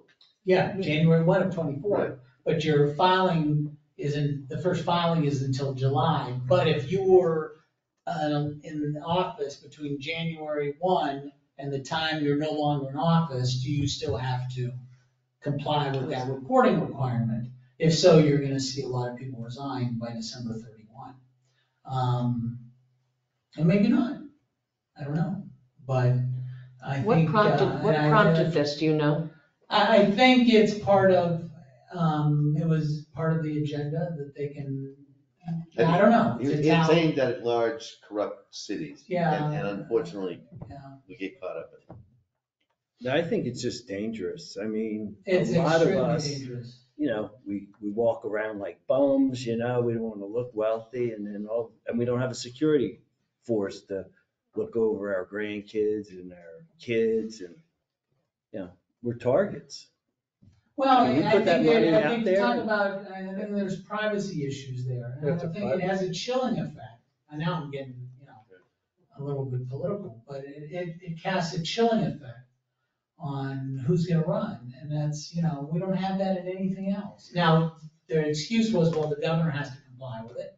Hello, there's a big difference between us sitting up here doing community service and us making sure Betty's happy, as opposed to the governor. So of the there's state of nothing Florida we can or the specifically do about it, senator. other than the town attorney obviously will be seeing newsletters and different opinions coming out about what this means, and maybe you could give us some further advice as we move forward.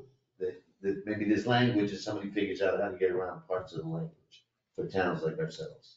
Yeah, I think one of the challenges is gonna be, for at least Commissioner Khalil and Commissioner Bessler, since they've been essentially appointed to their position, the language is a little iffy there. So that's why I have to look at, if you've been appointed and you're serving after January 1, does the law apply to you, or is it only if you've been elected? So if you've been elected to office, I would say right now the language is pretty definitive, is if you're serving after January 1 of 2024, you're gonna have to file Form 6. What if you were elected? Whether you resigned or not, you're still gonna have to file it, wouldn't you? If you're still serving, yeah, if you don't resign December 31st. But the question is, the appointed officials, can you continue to serve until the next election and not have to file a Form 6? That's what I need to try to figure out an answer to that. And I don't know, since it's a brand new law, sometimes it takes a while to get guidance on it, but we'll try to get an answer so you'll know coming December. You'll have to file it if you're serving as of January 1. Okay. Well, if you, the more information you have for us, the better, that's for sure. One quick Betty, thing, Mr. yeah. Mayor. Betty, you want to come up and have the last word? Come on up. I know there's 3 alleys too. This bothers me. Who protects all the elected people from scam artists with all that information out there? That's the thing. And there are a lot of us that don't have the techniques with all the modern day computers to catch up with the scammers before they take you to the cleaners. I think it's a very poor law. Thank you, Betty. I want to apologize to the commission for not facing you when I talked about Hudson Avenue Alley and taking care of the vegetation. Excuse me. That's okay. We were, At 98, you can do whatever you want. Yeah. How about that? Thank you. Forgot about parliamentary procedure. Sorry. Thank you. You did great. Plus, we love your shirt. All right, everybody, thank you for calling, and this meeting adjourned.